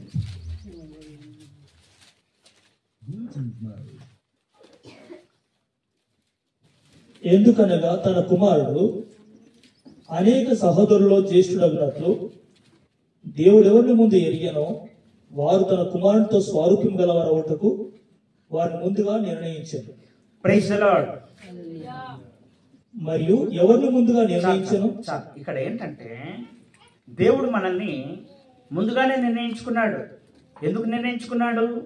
నాకు ఒక కుమారుడు ఉన్నాడు, ఈయన నా పోలికలో ఉన్నాడు, నా సారూప్యంలో ఉన్నాడు, నేను ఎంత శక్తిమంతుడు అంత శక్తి గలవాడుగా ఉన్నాడు, నాకు ఆయనకి ఏ వ్యత్యాసం లేదు, అంత సమానంగా ఉన్నాడు కుమారుడు. ఇప్పుడు ఇలాంటి అనేక కుమారులు కావాలి నాకు అనుకున్నాడు దేవుడు. అందుకే మనల్ని ఆ కుమారుడు వెల చెల్లించుట ద్వారా మనందరినీ ఆకర్షించి సువార్త ద్వారా మనల్ని పిలుచుకున్నాడు. ఇలా పిలువబడిన వారందరినీ ఇప్పుడు యేసయ్య తండ్రి అయిన దేవుడు ఏం చేయాలనుకుంటున్నాడంటే, ఆ కుమారుడు యేసుక్రీస్తు ఏ పోలికలో ఉన్నాడు, ఏ సారూప్యంలో ఉన్నాడు, ఆ సారూప్యాన్ని ఇప్పుడు తిరిగి మనకి ఇవ్వాలనుకుంటున్నాడు. అందుకే మనల్ని తనకు పిల్లలుగా పుట్టించాడు, తన బిడ్డలుగా మనల్ని కన్నాడు. సత్యవాక్యం యొక్క అక్షయ బీజం ద్వారా మనల్ని ఆయన పిల్లలుగా పుట్టించాడు. ఆయన సత్యవాక్యం ద్వారా మనల్ని కన్నాడు. మనకు పుట్టిన పిల్లలు మన పోలికల్లో ఉంటారా లేదా? కొన్ని లక్షణాలు వాళ్ళకు వస్తాయి, కొన్ని రూపాలు వాళ్ళకు వస్తాయి. అచ్చం వాళ్ళ అమ్మలాగా ఉన్నాడు అంటారు, అచ్చం వాళ్ళ నాన్నలాగా ఉన్నాడు, వాళ్ళ తండ్రిలాగా ఉన్నాడు అంటారా? అంటాం కదా. మనం ఎలా ఉన్నారంట పుట్టినప్పుడు పిల్లలు? మనం కూడా దేవుని పిల్లలమైతే మనకు ఎవరి పోలిక వస్తుంది? దేవుని పోలిక వస్తుంది. మరి మీకు ఎవరి పోలికలు ఉంటున్నాయి? మీకు అన్ని సైతాన్ పోలికలే కనబడుతున్నాయి.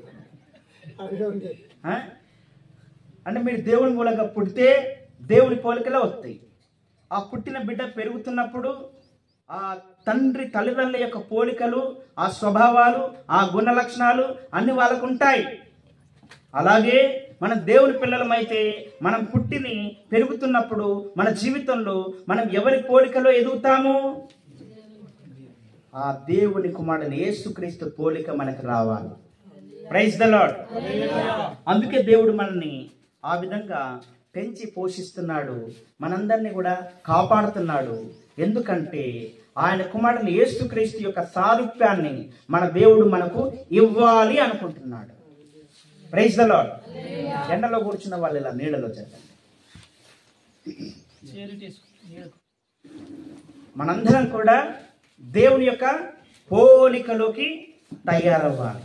మనందరము క్రీస్తు సారూప్యంలోనికి ఎదగాలి. దాని కొరకు మనము కష్టపడి భక్తి చేయాలి. ఊరికైనా వస్తుందా క్రీస్తు సారూప్యం మనకి? హల్లెలూయా.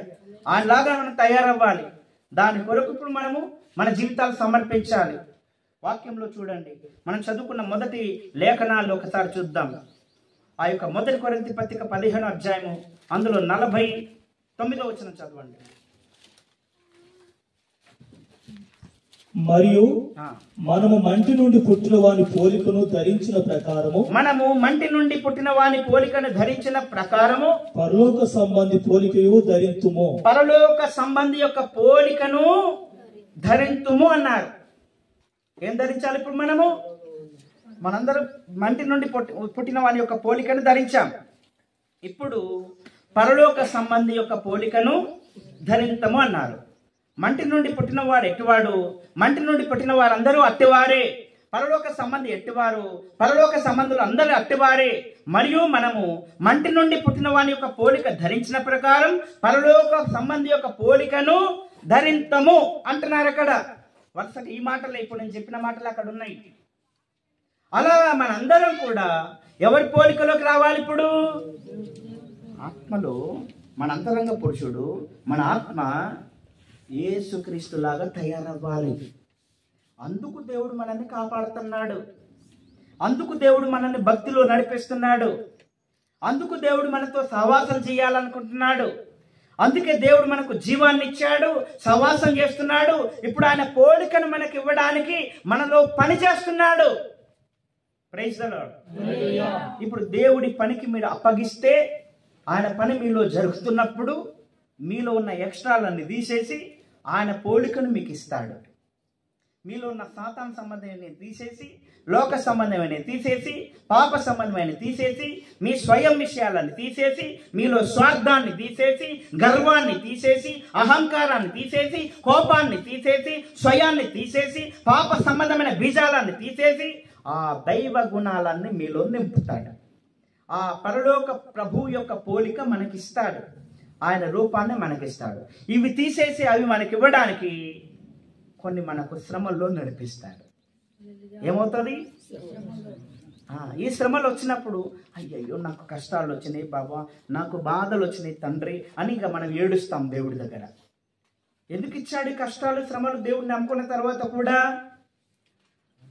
మనందరం ఈ శ్రమల్లో వెళ్తున్నప్పుడే మనకేమవుతుందంటే మనకు క్రీస్తు పోలిక వస్తుంది. ఏ కష్టం లేకుండా అన్ని సుఖాలు వచ్చినాయి అనుకో, దేవుడు నీలో పని చేయట్లేదు అని అర్థం చేసుకోవాలి. అర్థమవుతుందా నేను చెప్పే మాటలు? నీకు ఏ కష్టం లేదు, ఏ నష్టం లేదు, ఎవరు నిన్ను నిందించడం లేదు, బాధ పెట్టట్లేదు, ఎవ్వరు నిన్ను ఒక్క మాట అనట్లేదు, నీకు అసలు ఇబ్బందులే లేవు అంటే దేవుడు నీలో పని ఆపేశాడు. అది డేంజర్. అందుకే నువ్వేం చేయాలి? దేవా నీ పని నాలో కొనసాగించమని అడగాలి. ఆయన పని ఎవరిలో చేస్తాడో మనకి ఇప్పుడు మన జీవితాల్లో దేవుని పోలిక తయారు చేయాలనుకుంటున్నాడు. ఒక శిల్పకారుడు ఒక రాయి తీసుకొచ్చి తన ఇంటి ముందర పెట్టుకొని ఇక చెక్కుతున్నాడు. రోజు చెక్కుతూ చెక్కుతూ చెక్కుతూ చెక్కుతూ చెక్కుతూ ఎప్పటిదాకా చెక్కుతాడు? ఎప్పటిదాకా దాన్ని కొడుతుంటాడు? ఆ పని ఎప్పటిదాకా చేస్తుంటాడు? ఆయన మనసులో ఒక రూపం ఉంది. ఆ రూపం దానికి వచ్చే దాకా దాన్ని ఏం చేస్తాడు? ఇంకా కొడతానే ఉంటాడు. కొడుతుంటే మరి అది రాయి కాబట్టి మౌనంగా ఉండి ఎంత కొట్టుకో అంటుంది. మరి మనల్ని కొడుతుంటే మనకి ఎలా ఉంటుంది? మనకు ప్రాణం ఉంది, మనకు ఒక మనస్సు ఉంది, మన జీవితాల్లో మనకు ఒక స్వేచ్ఛ ఉంది. ఈ స్వేచ్ఛను బట్టి మనం కొన్నిసార్లు కొట్టనిస్తాము, కొన్నిసార్లు వద్దు ప్రభు అంటాం, ఆపుతాం. ఆయన బలవంతంగా కొట్టాడు, కొట్టమన్నప్పుడే కొడతాడు. బలవంతంగా ఎవ్వరి జీవితాల్లో దేవుడు పనిచేయడు. సైతాన్ గాడు బలవంతంగా మన అనుమతి లేకుండా పనిచేస్తాడు. దేవుడు మాత్రము మన అనుమతితోనే పనిచేస్తాడు. Praise the Lord. దేవుడు మన అనుమతి ఇవ్వకుండా మన జీవితాల్లో దేవుడు పనిచేయడు. మీరు దేవుడికి ఆయన రూపం మీ అందరూ ఏర్పడేటట్టుగా ఆయనను మీ జీవితాల్లో పనిచేయమని మీరు అప్పగించుకుంటే, మీరు అర్పించుకుంటే, మీరు సమర్పించుకుంటే అప్పుడు పని చేస్తాడు. మరి ఆయన పని చేస్తుంటే మీకు అన్ని కష్టాలే వస్తాయి, నష్టాలే జరుగుతాయి, శ్రమలే వస్తాయి, శోధనలే వస్తాయి, నిందలే వస్తాయి, అవమానాలే వస్తాయి. ఇవన్నీ ఎందుకు వస్తున్నాయి అంటే శారీరకంగా ఇవన్నీ వస్తుంటాయి. ఆత్మీయంగా మీ జీవితంలో క్రీస్తు సంపూర్ణత అనేది వస్తుంది, క్రీస్తు పోలిక అనేది మీకు వస్తుంది. Praise the Lord. అర్థమవుతుందా మీకు? మనమేమనుకుంటున్నామంటే దేవుడిని నమ్ముకుంటే అన్ని కష్టాలే వచ్చినాయి, ఊళ్ళో అందరు నన్ను వెలేస్తున్నారు, అందరిలో నేను అవమానాలు వచ్చేస్తున్నాయి, నాకు ఈ బాధలు తట్టుకోలేకపోతున్నాను అని మనం కొంచెం వెసులుబాటు కోరుకుంటాం. కొంచెం ఏంటంటే మనం సర్దుబాటు చేయాలనుకుంటాం. కానీ దేవుడి దగ్గర సర్దుబాట్లే ఉండవు. హల్లెలూయా. ఆయన చేయాలనుకున్న పని మీ జీవితాల్లో చేయాలనుకున్నప్పుడు ఎవరైతే అప్పగించుకుంటారో వాళ్ళు పని చేస్తారు. మిమ్మల్ని ఇప్పుడు దేవుడు అడుగుతున్నారు, ఆయన పని మీలో జరగనిస్తారా? ఎలా జరుగుతాయి తెలుసా? చూడండి వాక్యంలో రోమపత్రిక 8వ అధ్యాయం 17వ వచనం చదవండి.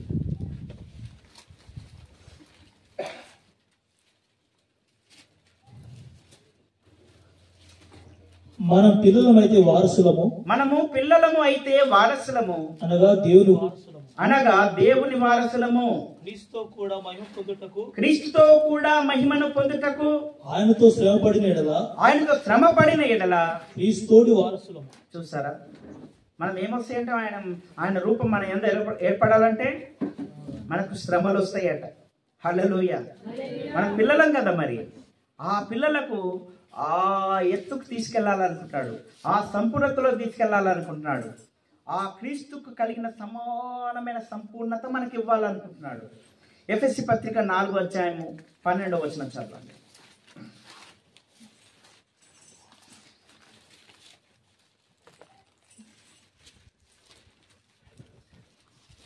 మనమందరము విశ్వాస విషయములో దేవుని కుమారుని గురించి జ్ఞాన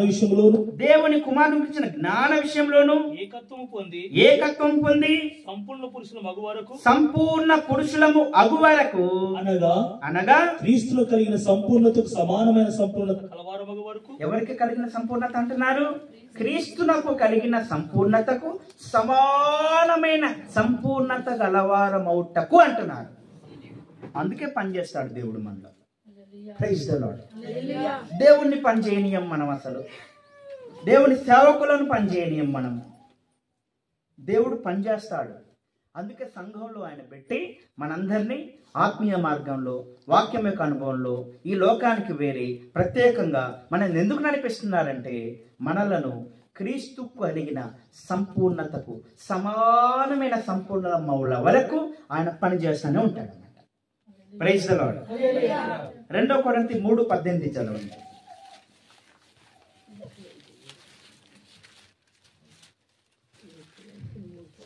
మనమందరమును ముసుగులేని ముఖముతో ప్రభు యొక్క మహిమను అర్థం వలె ప్రతిఫలింపజేయచ్చు, మహిమ నుండి అధిక మహిమను పొందుచు, మహిమ నుండి అధిక మహిమను పొందొచ్చు, ప్రభువగు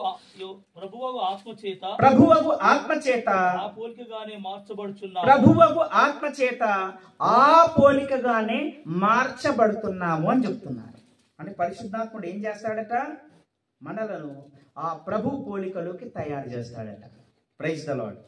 అందుకే మీ జీవితంలో పరిశుద్ధాత్మునికి అవకాశం ఇవ్వాలి. మీకు అర్థమైందా? ఇంతవరకు ఆదాము మొదట ఏం కోల్పోయాడు? జీవాన్ని కోల్పోయాడు. యేసు ద్వారా మనం జీవాన్ని పొందాలి. ఆదాము సహవాసాన్ని కోల్పోయాడు, మనం సహవాసం కలిగి ఉండాలి. ఆదాము దేవుని యొక్క పోలికను, సారూప్యాన్ని కోల్పోయాడు. ఇప్పుడు ఆ పోలికను, ఆ సారూప్యాన్ని మనం అందరము సంపాదించాలి. Praise the lord. 3 విషయాలు అర్థమైనయా? 3 విషయాలు అర్థమైనయా? 4వ విషయం చెప్తాను ఇప్పుడు. ఏంటో తెలుసా? మనందరికీ దేవుడు తన మహిమని ఇవ్వాలనుకుంటున్నాడు. ఎంత మహిమ అనుకుంటున్నారు? ఆయన మహిమ మనకు పొందాలంటే ఆయన మహిమ సమీపింపరాని తేజస్సులో ఆయన మాత్రమే ఒక్కడే అమరత్వం కలిగిన వాడే వసించుచున్న దేవుడు. ఆయన ఎవరు సమీపించలేరు. పరిశుద్ధ దూతలు ఆయన సముఖంలోకి వస్తే ఏం చేస్తారు తెలుసా? 2 రెక్కలతో తమ పాదాలు కప్పుకుంటారు, 2 రెక్కలతో తమ ముఖాన్ని కప్పుకుంటారు, 2 రెక్కలతో ఎగురుతూ ఆయనను గాన ప్రతిగానములు చేసి, యెహోవా సైన్యములకు అధిపతియగు యెహోవా పరిశుద్ధుడు, పరిశుద్ధుడు, పరిశుద్ధుడు అంటే ఆ పరిశుద్ధతను చూడలేక, ఆ మహిమను చూడలేక ఆయన సన్నిధిలో ఈ విధంగా భయముతోను వణుకుతోను గడుపుతారు. Praise the lord. ఆ సమీపింపరాని తేజస్సు కలిగిన మహోన్నతుడైన మహిమ కలిగిన దేవుడు ఆయన మహిమను మనకివ్వాలంటున్నాడు. అందుకే మనము రోమపత్రిక 3:23 చదువుతాం. ఏంటంటే, ఏ భేదము లేదు, అందరూ పాపము చేసి దేవుడు అనుగ్రహించు మహిమను పొందలేకపోతున్నారు. ఏ భేదం లేదట. అందరూ పాపం చేస్తున్నారు, దేవుడు ఇవ్వాలనుకున్న మహిమను పొందలేకపోతున్నారు. దేవుడు ఏమి ఇవ్వాలనుకుంటున్నాడు? మనకి మహిమని ఇవ్వాలనుకుంటున్నాడు. మన కొరకు దేవుడు వెలుగునివ్వడానికి ఒక సూర్యుడిని ఇచ్చాడు. ఆ సూర్యుడిని ఇలా చూస్తామా మనం? చూడండి ఒకసారి, మీ కళ్ళు పోతాయి. అలాంటి ఎన్నో రెట్లు అత్యధికమైనటువంటి తేజో ప్రభావం కలిగిన మహిమ గల దేవుడు మన దేవుడు. ఆ దేవుడి సముఖంలో కల్లారా ఆయన చూడడానికి వెళ్తున్నాం మనం. అలా వెళ్ళాలంటే అక్కడికి వెళ్ళబోయే ముందు ఆ మహిమని మనం సంపాదించాలి. మొదటి ఆదాము ఆ మహిమను కోల్పోయాడు. కడపటి ఆదామైన యేసు ఆ మహిమను మనకి ఇవ్వడానికి, ఆ మహిమకు మనల్ని పాత్రలుగా చేయడానికి ఈ లోకానికి వచ్చాడు. ఇవి సంపాదించాలి ఆయన దగ్గర మనం. ఇవేం పొందకుండా ఏం భక్తి చేస్తున్నారు, ఏం సంపాదించుకుంటున్నారు? అసలు మీరు ఏవో లోక సంబంధమైన భక్తుల్లాగా పేరుకు భక్తి చేయొద్దు ఎప్పుడు కూడా. నిజమైన వీటన్నింటిని మనం సంపాదించాలి. ఇప్పుడు వీటి కొరకు మనం భక్తి చెయ్యాలి. హల్లెలూయా. హెబ్రీ పత్రిక 2వ అధ్యాయము దాని యొక్క 9-10 వచనాలు చదువుతాం.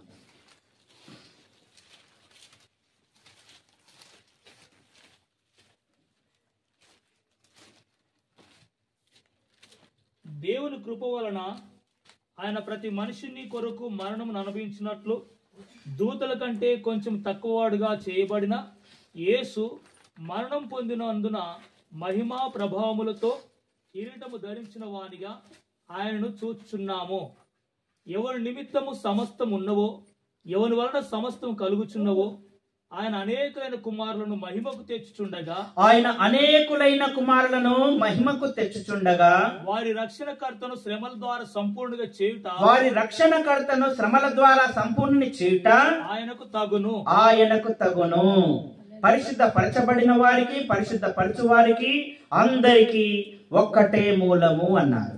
పరిశుద్ధ పరచు వారికి, పరిశుద్ధ పరచబడే వారికి అందరికీ ఒక్కటే మూలము అన్నారు.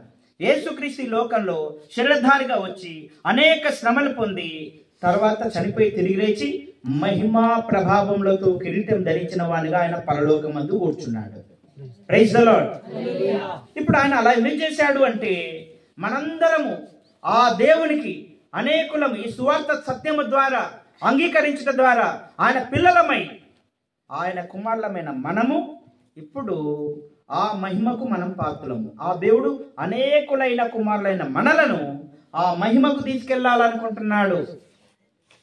ఆ దేవునికి మన యేసుక్రీస్తు మన కొరకు సంపాదించిన పెట్టిన మహిమను మనకి ఇవ్వాలనుకుంటున్నాడు. మొదటి ఆదాం కోల్పోయిన మహిమా ప్రభావములను, ఆ కిరీటమును కడపట ఆదామైన యేసుక్రీస్తు మనందరి కొరకు సంపాదించి పెట్టాడు. వాటిని, ఆ మహిమను తిరిగి ఇప్పుడు మనకి ఇవ్వాలనుకుంటున్నాడు. ఆ మహిమను మనం పొందాలంటే ఇప్పుడు మన కొరకు ఆ మహిమలోకి వెళ్ళిన యేసయ్య ఈ లోకంలో శరీరధారిగా ఉన్నప్పుడు అనేక శ్రమలు పొంది ఆయన మహిమలోకి వెళ్ళాడు. ఇప్పుడు మనం కూడా పరిశుద్ధపరిచిన వారికి, పరిశుద్ధపరచబడిన వారికి అందరికీ ఒకటే దారి అన్నారు. ఆయన వెళ్ళింది ఒక దారి అయితే మనం వెళ్ళేది మరొక దారి అయితే ఆయన వెళ్ళిన మహిమలోకి మనం వెళ్తామా? వెళ్ళలేము. అందుకే మీకు శ్రమలు వచ్చినప్పుడు సైతాన్ శోధనలు అనుకోవద్దు. మీకు శ్రమలు వచ్చినాయి అంటే దేవుడిచ్చే అనుమతితోనే వస్తాయి. అర్థమవుతుందా?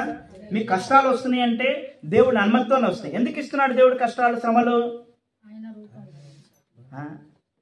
ఆయన మహిమలోకి మిమ్మల్ని స్వీకరించాలనుకుంటున్నాడు. ఆయన మహిమను మీకు ఇద్దాం అనుకుంటున్నాడు. అందుకే మీకు కష్టాలు వస్తాయి. అప్పుడు మీరు కష్టాలు వస్తుంటే ఎప్పటికీ అలాగే కష్టాలు ఉండవు.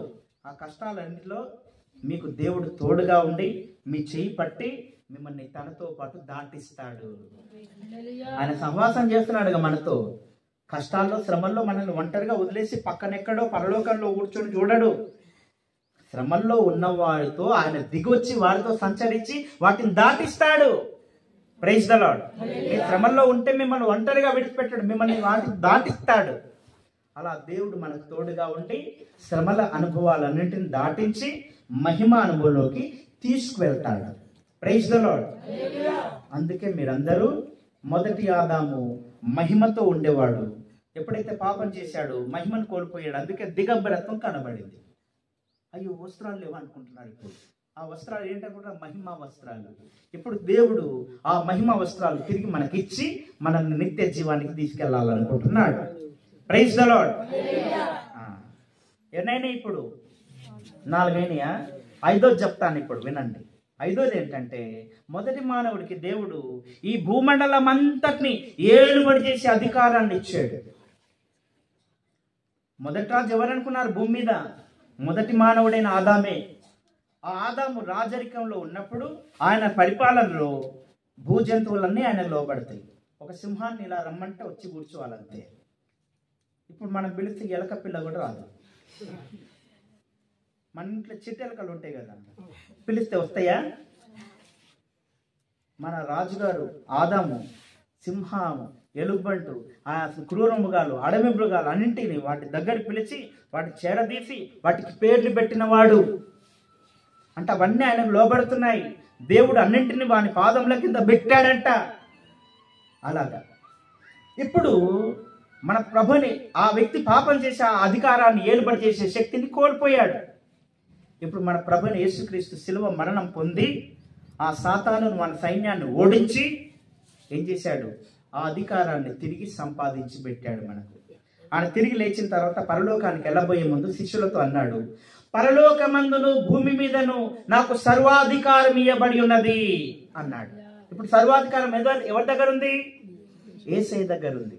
ఇప్పుడు ఎవరైతే యేసయ్య అడుగుజాడలో నడిచి ఆయన చూపిన మార్గంలో నడుస్తారో వారికి ఆ దేవుడు ఈ ఏలుబడి చేసే అధికారాన్ని, శక్తిని వారికి ఇస్తాడు. అందుకే మనల్ని సంఘం అంటే ఏంటంటే రాజులైన యాజక సమూహము అని పిలిచారు. మనం ఎవరము? రాజ కుటుంబం. మన ప్రభు రాజు బిడ్డలైన మనము రాజుగారి పిల్లలము. రాజుగారికి ఉన్న అధికారం రాజుగారి పిల్లలకు ఉండదా? అంటే ఏలుబడి చేసే అధికారాన్ని దేవుడు మనకి ఇద్దామనుకుంటున్నాడు. హల్లెలూయా. అందుకే మీరందరూ ఆ అధికారాన్ని సంపాదించాలి. ఇప్పుడు అతి త్వరలో యేసయ్య వస్తాడు. ఆయన వచ్చినప్పుడు సంఘాన్ని, మనందరినీ తీసుకెళ్ళిపోతాడు. ఈ లోకానికి 7 ఏళ్ల శ్రమలు వస్తాయి. శ్రమల ముగింపు అయిపోయినాక ఆయన సంఘంతో పాటు భూమికి వస్తాడు. ఇజ్రాయెల్ జాతిని రక్షించుకుంటాడు, కాపాడుతాడు. కాపాడి ఈ భూమి మీద 1000 ఏళ్ల పరిపాలన ప్రారంభిస్తాడు. 1000 ఏళ్ళు నీతి పరిపాలన యుగం జరుగుతుంది. ఏ రాజుగారు కూడా 1000 ఏళ్ల పరిపాలన చేయలేదు. మన ప్రభుని యేసు 1000 ఏళ్ళు పరిపాలిస్తాడు. అప్పుడు ఆయనతో పాటు వచ్చిన మనం కూడా ఈ భూమి మీద ఆయన కింద సామంత రాజులుగా ఒక్కొక్క పట్టణంలో, ఒక్కొక్క రాజ్యంలో, ఒక్కొక్క దేశంలో రాజులుగా, అధికారులుగా, మనం పరిపాలకులుగా ఉంటాం. Praise the Lord. అంతేకాకుండా ఈ యుగం అయిపోయిన తర్వాత, ఈ భూమి ఆకాశాలు కొట్టుకుపోయి అగ్నికి అప్పగించిన తర్వాత, నిత్యత్వంలో కూడా దేవుడు మనల్ని ఏలుబడి చేసే రాజులుగానే పెట్టుకుంటాడు. కొత్త భూమి, కొత్త ఆకాశంలో కూడా. ఇవన్నీ వాక్యాలు ఉన్నాయి, చదివితే లేట్ అయిపోతుందని చెప్పుకుంటూ వెళ్ళిపోతున్నాను. మనందరం మొదటి ఆదాము కోల్పోయిన రాజరిక హక్కును తిరిగి కడపటి ఆదాముని యేసుక్రీస్తు ద్వారా ఆ అధికారాన్ని, ఆ ఏలుబడి శక్తిని మనం సంపాదించాలి. ఏం పొందుకున్నారు ఇప్పటిదాకా మీరు? దేవుణ్ణి నమ్ముకొని. వీటిలో ఒక్కటైనా పొందుకున్నారా? అసలు చూసుకోండి జాగ్రత్త. మరి ఇదేదో నవ్వులాట కాదు, మరి ఉన్నది ఉన్నట్టుగా చెప్తున్నాము సత్యాన్ని. వీటిని సంపాదించడానికి మీరు భక్తి చెయ్యాలి. ఏదో పేరుకు భక్తి చేస్తూ, పేరుకు సేవ చేస్తే కాదు. ఇవన్నీ సంపాదించి మనం ప్రభువును మెప్పించాలి. Praise the lord. ఎన్నైనా ఇప్పుడు ఇంకా ఒక్కొక్క విషయం చెప్పుకుంటూ వెళ్ళిపోతున్నాను. 5 అయినాయి కదా. 6వ విషయం చెప్తాను, వినండి. 6వ విషయం ఏంటంటే, మొదటి మానవుణ్ణి నేల మంటితో చేశాడు కదా ఈ శరీరాన్ని. ఈ శరీరాన్ని మరణించుట కొరకు చేయలేదు, దీన్ని ఒక అమర్ధ్యమైన శరీరంగా చేశాడు. ఎలా చేశాడు? ఒక అమర్ధ్యతను ధరింపజేశాడు ఈ శరీరానికి. దానికి చావు లేని, మరణం లేని శరీరంగా చేశాడు దేవుడు. కానీ ఎప్పుడైతే మానవుడు పాపం చేశాడు, అప్పుడు నీవు మన్నే గనక వెంటనే వల్ల మరల మన్నైపోతావని దేవుడు చెప్పించాడు. మరణం వచ్చింది శరీరానికి. ముందు ఆత్మకు మరణం వచ్చింది పాపం చేయగానే, తర్వాత శరీరానికి కూడా మరణం వచ్చేసింది. అయితే మన ప్రభుని యేసు ఇప్పుడు ఈ శరీరాన్ని ఏం చేస్తాడంటే, దీనికి ఆయన వచ్చినప్పుడు ఇది ఒక అమర్ధ్యమైన శరీరాన్ని ధరించుకుంటుంది. Praise the lord. ఈ క్షయమైన శరీరము, ఈ నశించిపోయే శరీరము నశించినటువంటి అమర్ధ్యతను ధరించుకుంటుంది. కొరింథీయులకు రాసిన మొదటి పత్రిక 15వ అధ్యాయము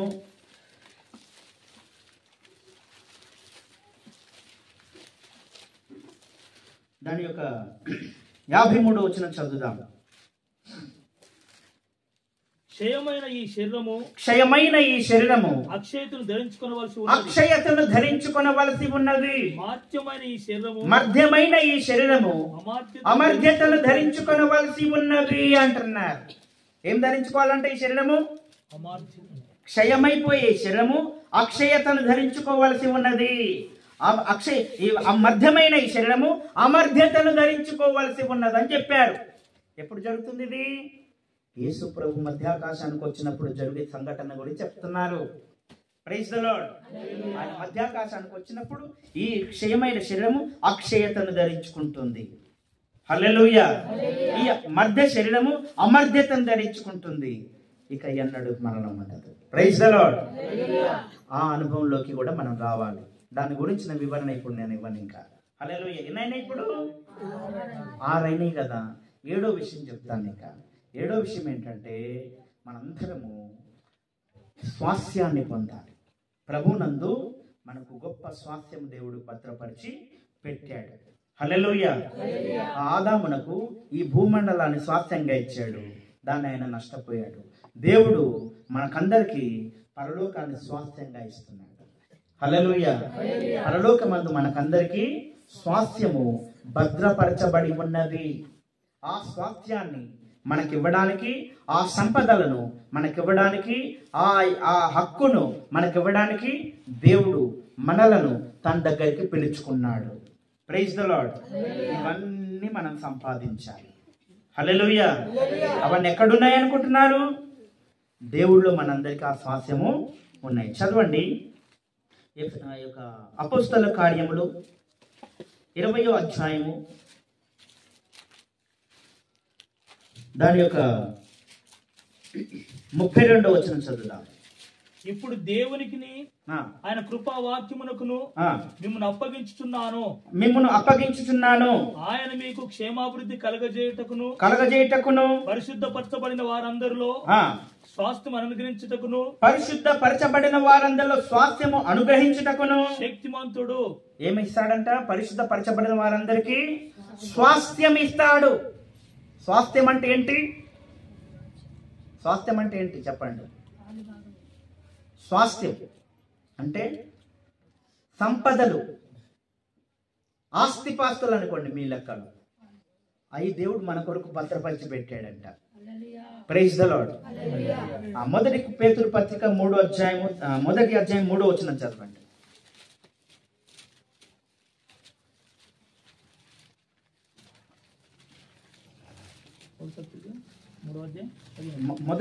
మొదటి అధ్యాయంలో 3వ వచనం.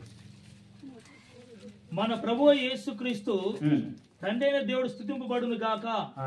మృతుల్లో నుండి యేసుక్రీస్తు తిరిగి లేచుట వలన జీవముతో కూడిన నిరీక్షణ మన కలుగునట్లు, అనగా అక్షయమైనది నిర్మలమైనది వాడబారంది అయిన స్వాస్థ్యం మనకు కలుగునట్లు. అక్షయమైనది, నిర్మలమైనది, వాడబారనిది అయిన స్వాస్థ్యము మనకు కలుగునట్లు ఆయన తన విశేష కనికరం చొప్పున మనలను మరలా జన్మింపజేసెను. కడవరి కాలమందు బయలుపరచబడుటకు సిద్ధముగా ఉన్నది. రక్షణ మనకు దొరుకునట్లు విశ్వాసము ద్వారా దేవుని శక్తి చేత కాపాడబడు మీ కొరకు ఆ స్వాస్థ్యము పరలోకమందు భద్రపరచబడు. ఎక్కడుంది ఆ స్వాస్థ్యము? మీరు భూలోక స్వాస్థ్యాల కొరకు పరుగులు ఎత్తకండి. పరలోకంలో మనకు దేవుడు గొప్ప స్వాస్థ్యాన్ని దాచిపెట్టాడు. దాని కొరకు ఇప్పుడు మనం భక్తి చేయాలి, దాన్ని సంపాదించాలి, వాటిని పొందుకోవాలి. యేసు ప్రభు కూడా అన్నాడు, భూమి మీద మీ కొరకు ధనం కూర్చుకొనకండి, పరలోకంలో మీ కొరకు ధనం కూర్చుకోండి అని చెప్పారు. Praise the Lord. పరలోక ధన నిధి మనకు కావాలి.